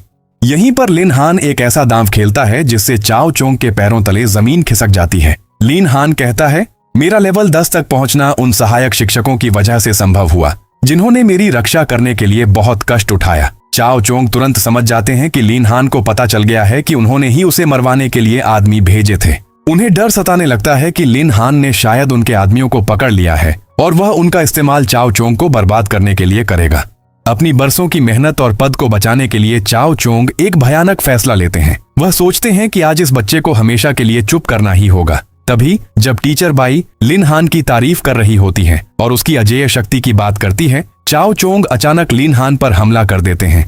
वे चिल्लाते हैं, मर जाओ, लेकिन टीचर बाई समय रहते लिन हान के सामने ढाल बनकर खड़ी हो जाती हैं। वह चाओ चोंग को चेतावनी देती हैं कि एक छात्र पर हमला करना एकेडमी के नियमों के खिलाफ है, लेकिन चाओ चोंग अब पागल हो चुके हैं। वह नियमों को मानने से इनकार कर देते हैं और टीचर बाई को भी घायल कर देते हैं। बाई जैसे तैसे दोबारा अपने किक से अटैक करती है, लेकिन अचानक चाओ चोंग उसका पैर पकड़कर उल्टा लटका देता है और अपनी गंदी इरादों के साथ उसे छूने का कोशिश करता है। लेकिन तभी लिन हान बीच में कूद पड़ता है और चाओ चोंग को एक जबरदस्त लात मारता है और टीचर बाई के गिरने से पहले ही उसे कैच कर लेता है। थोड़ी देर बाद लिन हान मुस्कुराते हुए पूछता है, इंस्ट्रक्टर चाओ, लेवल 10 की उड़ती हुई लात का स्वाद कैसा लगा? वह उन्हें चेतावनी देता है कि अगर उनके पास इस हमले का कोई ठोस कारण नहीं है तो वह उन्हें एक लेवल 10 के बीस्ट टेमर की असली ताकत फिर से दिखा सकता है। चाओ चोंग अब लिन हान पर हत्या का आरोप लगाने की कोशिश करते हैं। वे कहते हैं कि उन्होंने जिन 3 सहायक शिक्षकों को भेजा था, लिन हान ने उन्हें मारकर अपने एक्सपीरियंस पॉइंट्स बढ़ाए हैं। वे लिन हान को क्रूर और निर्दयी बताते हुए उसे वहीं सजा देने की बात करते हैं। लेकिन लिन हान मुस्कुराता है और उनके सामने एक सहायक शिक्षक की लाश पेश कर देता है। चाओ चोंग यह देखकर पहले तो खुश होते हैं कि गवाह मर चुका है और अब वह अपना अपराध छुपा सकते हैं, इसलिए किसी को शक न हो। चाओ चोंग टीचर की डेड बॉडी देखकर हैरानी पूर्वक लिन हान पर इल्जाम लगाता है और चिल्लाते हुए कहते हैं कि वह बहस क्यों कर रहा है। लेकिन लिन हान बड़े ही शांत स्वभाव से जवाब देता है कि उसने केवल एक मरते हुए इंसान की मदद की और उसे बाहर लाया। यहाँ लिन हान का आत्मविश्वास देखने लायक है। वह खुलेआम चाओ चोंग पर आरोप लगाता है कि उन्होंने अपने ही आदमियों को मरने के लिए भेजा और अब बेशर्मी से उस बात से इनकार कर रहे हैं। लिन हान उस मृत शरीर की ओर देखकर कहता है कि यह इंसान कितना बदकिस्मत था जिसे एक मोहरे की तरह इस्तेमाल किया गया। वह यहाँ तक कहता है कि अगर इस मरने वाले के मन में कड़वाहट है तो उसे रात में चाओ चोंग को डराना चाहिए। अपनी पोल खुलते देख चाओ चोंग अपना आपा खो देते हैं। वे लिन हान के हाथ पैर तोड़ने की धमकी देते हैं ताकि वह दोबारा बकवास न कर सके। टीचर बाई और अन्य लोग लिन हान को सचेत करते हैं, लेकिन लिन हान डरने के बजाय उनका मजाक उड़ाते हुए वह कहता है कि चाओ चोंग अपनी गंदी करतूतें उजागर होने के डर से बौखला गए हैं। चाओ चोंग हमला करते हैं, लेकिन यहाँ एक चमत्कार होता है। लेवल 10 का होने के बावजूद लिन हान चाओ चोंग के अनगिनत मुक्कों को बड़ी आसानी से डोज कर देता है। क्योंकि उसकी स्पीड अब पहले से कहीं ज्यादा बढ़ चुकी है, चाओ चोंग खुद हैरान रह जाते हैं कि एक कचरा समझा जाने वाला छात्र मेरे जैसे लेवल 20 के वॉरियर को चकमा देकर कैसे बच पा रहा है। लिन हान जानता है कि सीधी लड़ाई में वह चाओ चोंग का मुकाबला नहीं कर सकता, क्योंकि चाओ चोंग की ताकत उससे कहीं अधिक है। इसलिए वह अपने दिमाग का इस्तेमाल करता है और आइस स्टाफ निकालता है। इस स्टाफ की मदद से वह चाओ चोंग को एक पल के लिए बर्फ से जमाकर स्थिर कर देता है, जिससे उसे हमला करने का मौका मिल जाता है। लिन हान एक जबरदस्त लॉन्ग किक मारता है, जिससे चाओ चोंग दूर जाकर पहाड़ में टकरा जाता है। लिन हान को पता है कि उसे केवल दूरी बनाए रखनी है, क्योंकि असली काम उसकी बीस्ट करेगी। तभी वह अपनी सबसे बड़ी ताकत स्काई हॉर्न एंट को समन करता है, जिसे लिन हान ने अभी अभी उसे मिली नाम दिया है। मिली चिल्लाती है कि जो कोई भी उसके मास्टर को नुकसान पहुंचाएगा उसे मरना होगा। वह चाओ चोंग पर फुल रेंज में इतना जोरदार प्रहार करती है कि वहां का पूरा इलाका बिजलियों से भर जाता है। जब धुंध हटती है तो चाओ चोंग मैदान के बाहर जाकर गिरता है। पूरी एकेडमी यह देखकर सन्न रह जाती है। छात्रों को तो यह तक नहीं पता कि यह सुंदर लेकिन खतरनाक लड़की आखिर है कौन। कुछ छात्र तो मजाक में कहते हैं कि लिन हान ने एक लड़की को छुपा कर रखा था। लिन हान जानता है कि मिली की पहचान एक प्राचीन हिंसक जीव के रूप में बहुत संवेदनशील है, इसलिए वह उसे तुरंत वापस बुला लेता है। मिली एक छोटे बच्चे की तरह लिन हान से चिपक जाती है और पूछती है कि क्या वह एक अच्छी बच्ची है, क्योंकि उसने उसका कहना माना। लिन हान उसे प्यार से सहलाता है और उसे वापस चींटी के रूप में बदलने को कहता है।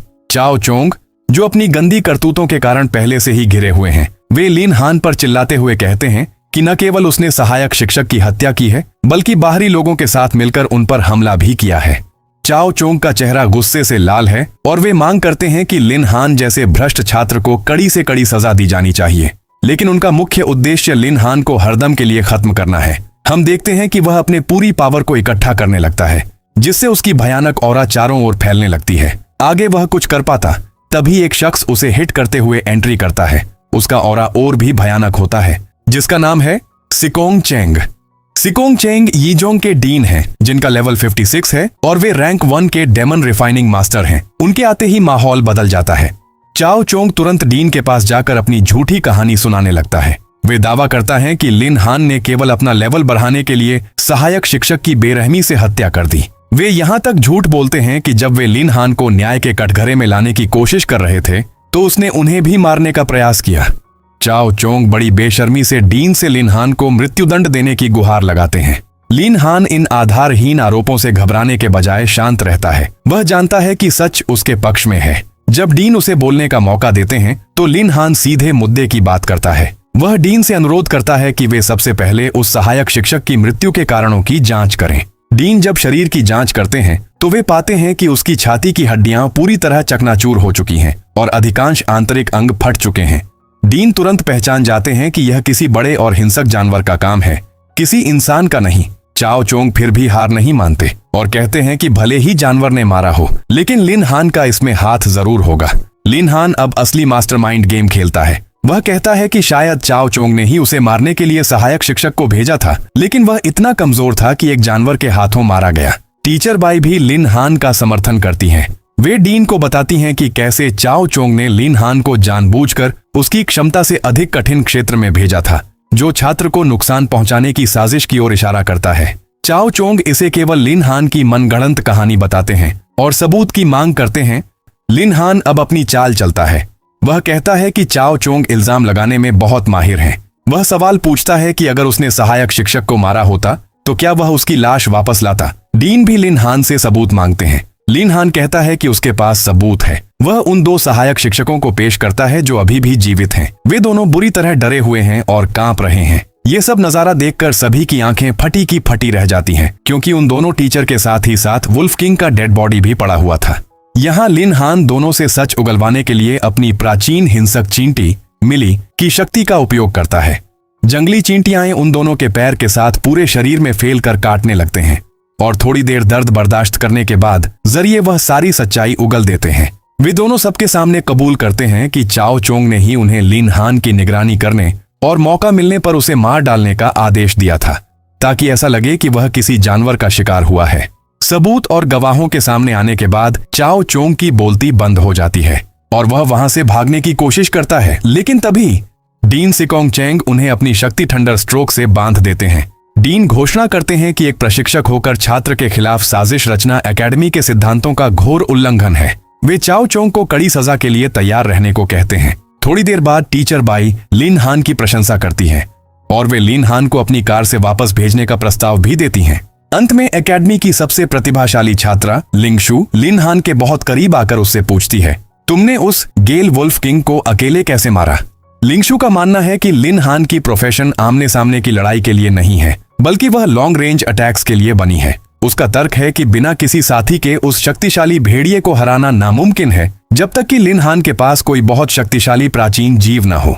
लिंगशु की जिज्ञासा इतनी बढ़ जाती है कि वह लिन हान की हाथ पकड़कर उसके बहुत ही करीब आ जाती है और एक सिमुलेटेड बैटल यानी अभ्यास युद्ध की चुनौती दे देती है। वह लिन हान की वास्तविक क्षमताओं को अपनी आंखों से देखना चाहती है। लिन हान मन ही मन सोचता है कि यह शांत दिखने वाली लड़की असल में एक चिपकू जैसी है। तभी टीचर बाई बीच में आती हैं। वह लिंगशु को समझाती हैं कि अभी लड़ाई का सही समय नहीं है और छात्रों को अपनी पिछली परीक्षा के अनुभवों से सीखना चाहिए।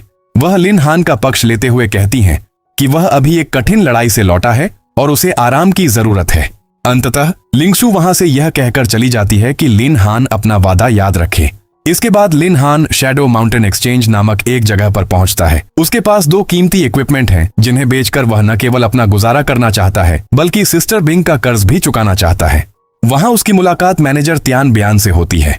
त्यान ब्यान जैसे ही लिन हान का नाम सुनते हैं, उनकी आंखों में चमक आ जाती है। वह बताते हैं कि वे लिन हान के पिता के 10 साल पुराने मित्र हैं और लिन हान को उन्हें अंकल त्यान कहना चाहिए। अंकल त्यान लिन हान की तारीफ करते हैं कि इतनी कम उम्र में उसने सिल्वर लेवल के क्षेत्र में जाने का साहस दिखाया। वह कहते हैं कि लिन परिवार का पुनरुद्धार अब दूर नहीं है। यहाँ लिन हान अपनी व्यापारिक बुद्धि का परिचय देता है। वह जानता है कि भले ही अंकल त्यान उसके पिता के दोस्त हैं, लेकिन व्यापार नियमों के अनुसार ही होना चाहिए। अंकल त्यान शुरुआत में उन उपकरणों के लिए 50 लाख हेवन ड्रैगन कॉइन्स का प्रस्ताव देते हैं, लेकिन लिन हान जानता है कि गेल वुल्फ किंग से मिले इन सामानों की कीमत कम से कम 80 लाख है। दोनों के बीच काफी दिलचस्प सौदेबाजी होती है। अंकल त्यान अपनी दोस्ती का वास्ता देकर कीमत 55 लाख करते हैं, तो लिन हान अपने पिता के लकी नंबर का हवाला देकर 78 लाख की मांग करता है। अंत में 66 लाख पर सौदा तय होता है, जिसे दोनों एक शुभ अंक मानते हैं। लिन हान को उसकी उम्मीद से ज्यादा पैसे मिलते हैं और वह काफी खुश होता है। अंकल त्यान पैसे एक बैंक कार्ड में ट्रांसफर कर देते हैं और लिन हान को एक काला VIP मेंबरशिप कार्ड भी देते हैं, जिससे वह 30 लाख तक का ओवरड्राफ्ट ले सकता है। लिन हान अंकल त्यान का शुक्रिया अदा करता है और कुछ मैजिक स्क्रॉल देखने का फैसला करता है। मैनेजर त्यान मन ही मन सोचते हैं कि लिन हान का भविष्य बहुत उज्जवल है और उसके साथ काम करने के कई मौके मिलेंगे। अध्याय के अंत में जब लिन हान अपने घर की ओर निकलता है तो रास्ते में उसे बटलर लियू मिलते हैं, जो बाई परिवार के मैनेजर हैं। लिन हान उनसे पूछता है कि लिन परिवार के खत्म के इतने समय बाद वे आज यहाँ क्या करने आए हैं। वे अपने साथ एक बहुत ही दुर्लभ वॉइड बीस्ट लेकर आए हैं, जो उस गाड़ी में है। बटलर लियू बताते हैं कि मिस बाई बिंग ने व्यक्तिगत रूप से एक डायमंड लेवल के गुप्त क्षेत्र में जाकर इस जीव को पकड़ा है। बटलर लियू यहाँ केवल उपहार देने नहीं आए हैं, बल्कि वे बाई परिवार के मुखिया का एक खड़ा संदेश भी लाए हैं। संदेश ये है कि बाई परिवार ने लिन हान के लिए अपनी क्षमता से बढ़कर किया है। यदि लिन हान इस वॉइड बीस्ट को स्वीकार कर लेता है तो भविष्य में उसका बाई परिवार से कोई संबंध नहीं रहेगा। बटलर लियू सीधे शब्दों में लिन हान को चेतावनी देते हैं कि वह उनकी युवा मालकिन बाई बिंग को परेशान करना बंद कर दे। यह प्रस्ताव मदद कम और लिन हान के आत्मसम्मान पर चोट अधिक लगता है। लिन हान, जो अब पहले जैसा कमजोर नहीं रहा, इस अपमानजनक प्रस्ताव को बड़ी ही शालीनता और ईगो के साथ ठुकरा देता है। वह स्पष्ट करता है कि जब लिन परिवार पर विपत्ति आई थी तब भी उसने कभी बाई परिवार से मदद नहीं मांगी थी और आज भी स्थिति वही है। वह बटलर लियू से कहता है कि वह इस जीव को वापस ले जाए और अपने मुखिया को बता दे कि लिन हान को न तो किसी बीस्ट टेमर की और न ही बाई परिवार की मदद की आवश्यकता है। यहाँ लिन हान का व्यक्तित्व एक स्वाभिमानी नायक के रूप में उभरता है। बटलर लियू को लिन हान का यह इनकार पसंद नहीं आता और वे अपनी शक्ति के घमंड में उसे डराने की कोशिश करते हैं। वे कहते हैं कि जो बाई परिवार देना चाहता है उसे कोई मना नहीं कर सकता। लेकिन तभी लिन हान अपनी आंतरिक शक्ति का ऐसा परिचय देता है कि अनुभवी बटलर लियू भी कांपने लगते हैं। वे समझ नहीं पाते कि एक बेकार समझा जाने वाला बीस्ट टेमर उन पर भारी कैसे पड़ रहा है। इसी बीच लिन हान एक बैंक कार्ड निकालता है और वह पैसा जो उसने बाई बिंग से उधार लिया था ब्याज सहित वापस कर देता है। वह स्पष्ट कर देता है कि लिन हान कभी किसी का कर्जदार नहीं रहेगा। लिन हान घर पहुंचता है। वह काफी थका हुआ महसूस करता है और खुद से कहता है कि उसे अभी इन सब उलझनों के बारे में नहीं सोचना चाहिए। आराम करने से पहले वह बाई बिंग के बारे में सोचता है। उसे यह बात परेशान करती है कि उसे इस तरह से मदद लेने के लिए मजबूर किया जा रहा है। हालांकि वह पहले उनसे दूरी बनाकर रखता था ताकि उन्हें अपनी परेशानियों में न घसीटे, लेकिन वह उनकी दयालुता को भी पहचानता है। आराम करने के बाद अगली सुबह लिन हान सीधे जॉब चेंज टेम्पल पहुंचता है ताकि वह अपने अगले स्तर की ओर बढ़ सके। वहां के लोग पहले से ही लिन हान की चर्चा कर रहे हैं कि कैसे उसने लेवल 10 प्राप्त किया और प्रशिक्षक चाओ चोंग को हराया। जब लिन हान मिशन क्रिस्टल पर अपना हाथ रखता है तो सिस्टम एक ऐसी चुनौती पेश करता है जिसे देखकर सबके होश उड़ जाते हैं। उसे थंडर ऑफ द फॉलन नाम का मिशन मिलता है जिसकी कठिनाई 5 स्टार है। यह एक ऐसी हेल लेवल कठिनाई है जिसे बिना बाहरी मदद के पार करना लगभग असंभव माना जाता है। अध्याय का अंत लिन हान के चेहरे पर एक फीकी मुस्कान के साथ होता है जो उसकी अद्भुत किस्मत की ओर इशारा करती है। लिन मोयू आखिरकार इस डंजन से बाहर आने के बाद लेवल 20 पर पहुंच गया है और यह कोई साधारण लेवल अप नहीं था। उसके स्टेट्स को देखिए, उसकी स्पिरिट अब 1300 के पार जा चुकी है। एक यूनिक प्रोफेशनल होने के नाते लिन के लिए हर एक पॉइंट का मतलब है उसकी कंकाल सेना की ताकत में भारी इजाफा। उसकी समनिंग स्पेस अब 200 तक फैल चुकी है जिसमें 120 स्केलेटन वॉरियर्स पहले से ही उसकी सेवा में तैनात हैं। लिन का टैलेंट ओवरऑल ब्लेसिंग्स इन आंकड़ों को इतना बढ़ा देता था कि ये साधारण सिल्वर ग्रेड से कहीं ऊपर निकल जाते थे। लेकिन एक समस्या थी, एक नए कंकाल को समन करने का खर्च अब 500 स्पिरिट पॉइंट्स था। यही वजह थी कि लिन को अब बेहतर उपकरणों की सख्त जरूरत थी। अब लिन मोयू ट्रेडिंग एरिया में पहुंचकर अपना सारा सिल्वर ग्रेड सामान बेचने का फैसला करता है। वह अपने पास मौजूद सिल्वर ग्रेड उपकरणों को काउंटर पर रखते हुए बहुत ही शांति से कहता है कि इन्हें बेचकर मिलने वाले गोल्ड कॉइन्स से उसके लिए बिगिनर लेवल स्किल स्क्रॉल्स खरीद लिए जाए। वहां मौजूद स्टाफ का सदस्य यानी ट्रेडिंग मैनेजर हैरान रह जाता है। वह उलझन भरे चेहरे के साथ पूछता है कि क्या लिन इन उपकरणों का उपयोग नहीं करना चाहता क्योंकि लेवल 20 पर वह इन्हें पहन सकता है। लिन के चेहरे पर कोई शिकन नहीं होती। वह बहुत ही आत्मविश्वास और गहराई के साथ समझाता है कि हालांकि ये उपकरण स्किल एनहांसमेंट देते हैं लेकिन ये उसके खुद के टैलेंट के सामने कुछ भी नहीं है। मैनेजर लिन को बताता है कि असली कीमती चीजें पॉइंट्स स्टोर में मिलती हैं। लिन वहां स्प्रिट सेट देखता है। जब लिन स्प्रिट सेट के गुणों को देखता है, जैसे कि पूरा सेट पहनने पर स्प्रिट 800 तक बढ़ सकती है, तो उसके चेहरे पर थोड़ी दिलचस्पी दिखती है। वह मन ही मन सोचता है कि ये काफी अच्छे हैं, लेकिन फिर भी उसके चेहरे पर वह संतुष्टि नहीं आती जो वह ढूंढ रहा था। फिर लिन की नजर डायनाटस सिकल पर पड़ती है जिसकी कीमत 50,000 पॉइंट्स थी और उसमें कोई एट्रीब्यूट नहीं था। वहां मौजूद दूसरे लोग इसे कचरा और टूटा हुआ हथियार कहकर मजाक उड़ा रहे थे। लिन बिना किसी हिचकिचाहट के अपना कार्ड आगे बढ़ाते हुए कहता है, यही मुझे चाहिए। स्टाफ का सदस्य अपनी आंखें फाड़कर उसे देखता है और कांपती आवाज में पूछता है, क्या तुमने इसकी कीमत देखी है? क्या तुम सच में इसे खरीदना चाहते हो? जैसे ही कार्ड स्वाइप होता है और स्क्रीन पर 1,30,000 पॉइंट्स का बैलेंस दिखता है, स्टाफ सदस्य के पसीने छूट जाते हैं। वह हक्का बक्का रह जाता है क्योंकि अकादमी के इतिहास में किसी नए छात्र के पास इतने पॉइंट्स होना लगभग नामुमकिन था।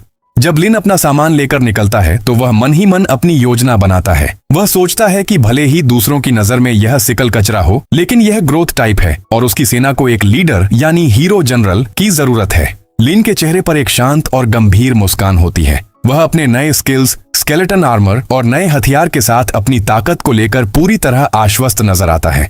लिन को पता था कि उसकी सेना को अब एक सेनापति की जरूरत है और यह सिकल वही कमी पूरी करने वाला था। सिकल खरीदने के बाद लिन ने बचे हुए पॉइंट से स्किल स्क्रॉल खरीदे। उसे मिला स्केलेटन आर्मर, एक रक्षात्मक स्किल जो उसे 100 फिजिकल डिफेंस और 10% एलिमेंटल रेजिस्टेंस देता था। लेकिन लिन के टैलेंट के साथ यह डिफेंस 1000 तक पहुंच जाता था और एलिमेंटल रेजिस्टेंस 100%। अब लिन मोयू को छूना भी लगभग नामुमकिन था। साथ ही उसने डार्क आयरन ग्रेड स्केलेटन मेज को भी अनलॉक कर लिया, जो दूर से आग के गोलों से हमला कर सकते थे। अब उसकी सेना में पैदल सैनिकों के साथ साथ जादुई हमलावर भी शामिल हो चुके थे। रात भर के गहरे विश्राम के बाद लिन मोयू की स्प्रिट अब पूरी तरह से रिकवर हो चुकी थी। लेवल 20 पर पहुंचने के बाद उसकी आंखों में एक नई चमक थी। वह जानता था कि अब साधारण चुनौतियों का समय बीत चुका है। वह सीधा व्हाइट गॉड के पास पहुंचा ताकि अपना अगला टास्क जान सके। व्हाइट गॉड लिन मोयू को देखकर अपनी चाय का प्याला रोक लेते हैं। व्हाइट गॉड कहते हैं, इतनी जल्दी? अभी तो सिर्फ एक ही दिन बीता है। उन्हें अपनी आंखों पर यकीन नहीं होता। लिन मोयू के लेवल अप करने की गति उनके खुद के रिकॉर्ड से भी तेज थी। वह मुस्कुराते हुए कहते हैं कि लिन मोयू और उसकी बहन दोनों ही मॉन्स्टर्स यानी असाधारण प्रतिभा वाले हैं। व्हाइट गॉड बताते हैं, तुम्हारा अगला टास्क टायरेंट डेजर्ट जाना है। यह एक लार्ज डंजन है जिसे आमतौर पर 40 योद्धा मिलकर पार करते हैं। तुम्हें वहां से मेरे लिए टायरेंट हार्ट लेकर आना है। इनाम भी बहुत बड़ा था। अगर लिन मोयू 3 दिनों के भीतर यह काम पूरा कर लेता तो उसे एक बिगिनर कूलडाउन टैलिस्मैन मिलता। यह कोई मामूली वस्तु नहीं थी। यह डंजन के उस कूलडाउन समय को कम कर देता था जो कभी कभी 1 महीने तक का होता था। अगले दिन लोग फिर से लिन मोयू को डंजन के गेट पर देखते हैं। कल ही उसने रिकॉर्ड तोड़ा था, इसलिए हर कोई हैरान था। लोग आपस में बातें कर रहे थे। इसे तो आराम करना चाहिए था, लेकिन यह फिर यहाँ क्या कर रहा है? तभी वहां गाइड आती है और आश्चर्य से लिन मोयू को देखकर कहती है, कल इतने सारे डंजन्स क्लियर करने के बाद भी तुम आराम नहीं कर रहे और आज टायरेंट डेजर्ट जैसे लार्ज स्केल डंजन के सामने खड़े हो। जब वह पूछती है कि क्या वह डंजन में जाने वाला है तो लिन मोयू साफ शब्दों में कहता है, मुझे टायरेंट हार्ट चाहिए। गाइड उसे बताती है कि यह आइटम केवल फाइनल बॉस से मिलता है और बेहद दुर्लभ है। वह उसे याद दिलाती है कि वह अभी सिर्फ लेवल 20 पर है और उसके पास कोई टीम भी नहीं है। वह घबराकर पूछती है, क्या तुम इसे अकेले क्लियर करने की सोच रहे हो? एक 40 खिलाड़ियों की टीम को भी इसे पार करने में 16 घंटे से ज्यादा लग जाते हैं। लिन मोयू यहाँ एक खास मकसद से आया था। उसे चाहिए था टायरेंट हार्ट। दरअसल यह एक बेहद दुर्लभ आइटम था जो सिर्फ फाइनल बॉस से ही गिरता था। लिन इसे हासिल करके टायरेंट नेकलेस बनाना चाहता था, जो एक अत्यंत शक्तिशाली बॉस एक्सेसरी थी। हैरानी की बात यह थी कि यह आइटम साल में सिर्फ एक बार ड्रॉप होता था और आखिरी बार इसे 2 साल पहले देखा गया था। यही वजह थी कि लिन इस चुनौती को स्वीकार करने आया था। तभी वहां बाइली एकेडमी के खिलाड़ी पहुंचते हैं। ये लोग पूरी तैयारी के साथ आए थे। उनके पास गोल्ड लेवल के महंगे हथियार और कवच थे। उनका घमंड 7वें आसमान पर था और वे लिन मोयू को एक नौसिखिया समझकर उसका मजाक उड़ा रहे थे। वे हैरान थे कि लेवल 20 का एक लड़का बिना किसी टीम के इस विशाल डंजन में घुसने की सोच भी कैसे सकता है। अंदर घुसते ही लिन मोयू का सामना तपती धूप और अंतहीन रेत से होता है। दोपहर का सूरज उसके सिर पर चमक रहा था, जिससे दिशा का पता लगाना लगभग नामुमकिन था। तभी उसका सामना पहले दुश्मन से होता है, डेजर्ट घोस्ट ट्री। यह कोई साधारण मॉन्स्टर नहीं था। यह लेवल 25 का एक सुपर एनहांस्ड एलीट मॉन्स्टर था, जिसकी फिजिक 6000 थी। लिन तुरंत समझ जाता है कि यहाँ का एक मामूली मॉन्स्टर भी पिछले डंजन के लेवल 24 के बॉस जितना ताकतवर है। लेकिन अब लिन के पास सिल्वर ग्रेड स्केलेटन वॉरियर्स थे। उसके कंकाल योद्धा कुछ ही मिनटों में उस राक्षस को खत्म कर देते हैं। बदले में लिन को 3 लाख एक्सपीरियंस पॉइंट्स मिलते हैं। यह देखकर वह समझ जाता है कि यह डंजन लेवल अप करने के लिए किसी स्वर्ग से कम नहीं है। 2 घंटे की मशक्कत के बाद लिन को रेत के बीच एक ओएसिस दिखाई देता है। यहाँ ओएसिस जायंट स्कॉर्पियन का एक बड़ा झुंड मौजूद था। लिन मोयू अपने कंकाल योद्धाओं को बिच्छुओं को रोकने और वहां उगने वाले विशेष फलों को इकट्ठा करने का आदेश देता है। यह सुनकर कंकाल वॉरियर्स बिच्छुओं पर टूट पड़ते हैं और कुछ ही सेकंड में उन बिच्छुओं को मारकर एक वॉरियर विशेष फल लिन के सामने हाजिर कर देता है। इन फलों को डेजर्ट ओएसिस फ्रूट कहा जाता है। यह फल स्पिरिचुअल पावर को बहुत तेजी से और बड़ी मात्रा में पुनर्स्थापित कर सकता है, लेकिन इसे तोड़ने के 5 मिनट के भीतर खाना अनिवार्य था, वरना इसका प्रभाव समाप्त हो जाता था। लिन एक फल खाता है और महसूस करता है कि उसकी आध्यात्मिक शक्ति अविश्वसनीय गति से वापस लौट रही है। उसी क्षण उसे एहसास होता है कि जब तक यहाँ पर्याप्त फल मौजूद हैं, उसकी स्पिरिट कभी खत्म नहीं होगी। वह इस जगह को अपने स्किल्स का अभ्यास करने और उन्हें अपग्रेड करने के लिए एक आदर्श स्थान मानता है। अब लिन अपनी असीमित स्पिरिट का लाभ उठाते हुए लगातार समन स्केलेटन मेज स्किल का उपयोग करना शुरू कर देता है। लगातार 3 घंटे तक समनिंग करने के बाद उसका यह स्किल लेवल 20 तक पहुंच जाता है और जैसे ही यह लेवल 20 पर पहुंचता है उसके सभी स्केलेटन मेज विकसित होकर सिल्वर टियर स्केलेटन मेजेस में बदल जाते हैं। इन नए और शक्तिशाली जादूगरों की शक्ति पहले से कहीं अधिक थी। कुछ के पास 8000 स्पिरिट तक थी। हर मेज एक अलग तत्व की शक्ति का स्वामी था। लगातार 3 घंटे तक समनिंग करने के बाद उसका यह स्किल लेवल 20 तक पहुंच जाता है और जैसे ही यह लेवल 20 पर पहुंचता है उसके सभी स्केलेटन मेज विकसित होकर सिल्वर टियर स्केलेटन मेजेस में बदल जाते हैं। इन नए और शक्तिशाली जादूगरों की शक्ति पहले से कहीं अधिक थी। कुछ के पास 8000 स्पिरिट तक थी। हर मेज एक अलग तत्व की शक्ति का स्वामी था। आइस मेज, जिसके पास आइसी ब्लिजार्ड था जो पूरे क्षेत्र में बर्फीला तूफान खड़ा कर सकता था। फायर मेज, जो एक्सप्लोसिव फ्लेम्स से विस्फोटक आग बरसाता था। विंड मेज, जो टॉर्नेडो से दुश्मनों को हवा में उड़ा देता था। लाइटनिंग मेज, जो थंडर स्टॉर्म के माध्यम से विनाशकारी बिजली गिराता था। और इसी के साथ जन्म होता है सिल्वर टियर स्केलेटन मेजेस का। अब कहानी एक विशाल रेगिस्तानी डंजन के बीचों बीच पहुंचती है। लिन मोयू अपनी सेना को देखकर हल्का सा गर्व महसूस करता है। उसके पास अब 130 स्केलेटन वॉरियर्स और 70 स्केलेटन मेजेस हैं, यानी कुल 200 सैनिकों की एक छोटी लेकिन बेहद घातक सेना। वह मन ही मन सोचता है, अब यह जगह सचमुच एक लार्ज डंजन जैसी लग रही है। जब तक दुश्मन मेरे लेवल के हैं, मैं अकेले ही पूरे डंजन को साफ कर सकता हूं। तभी उसका सामना ओएसिस स्कॉर्पियंस से होता है। लिन बिना समय बर्बाद किए अपनी सिग्नेचर स्किल कॉर्प्स एक्सप्लोजन का उपयोग करता है।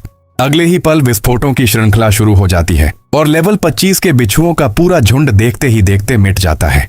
हर जीत के साथ उसे 3 लाख एक्सपीरियंस पॉइंट्स मिलते हैं। साथ ही दुर्लभ शार्प टेल स्टिंगर्स भी प्राप्त होते हैं। लिन के चेहरे पर एक हल्की मुस्कान उभरती है। अब उसकी सेना पहले से कहीं अधिक शक्तिशाली थी। उसकी स्पिरिट लगभग असीमित थी और पूरा डंजन धीरे धीरे उसकी कंकाल सेना के सामने झुकता जा रहा था।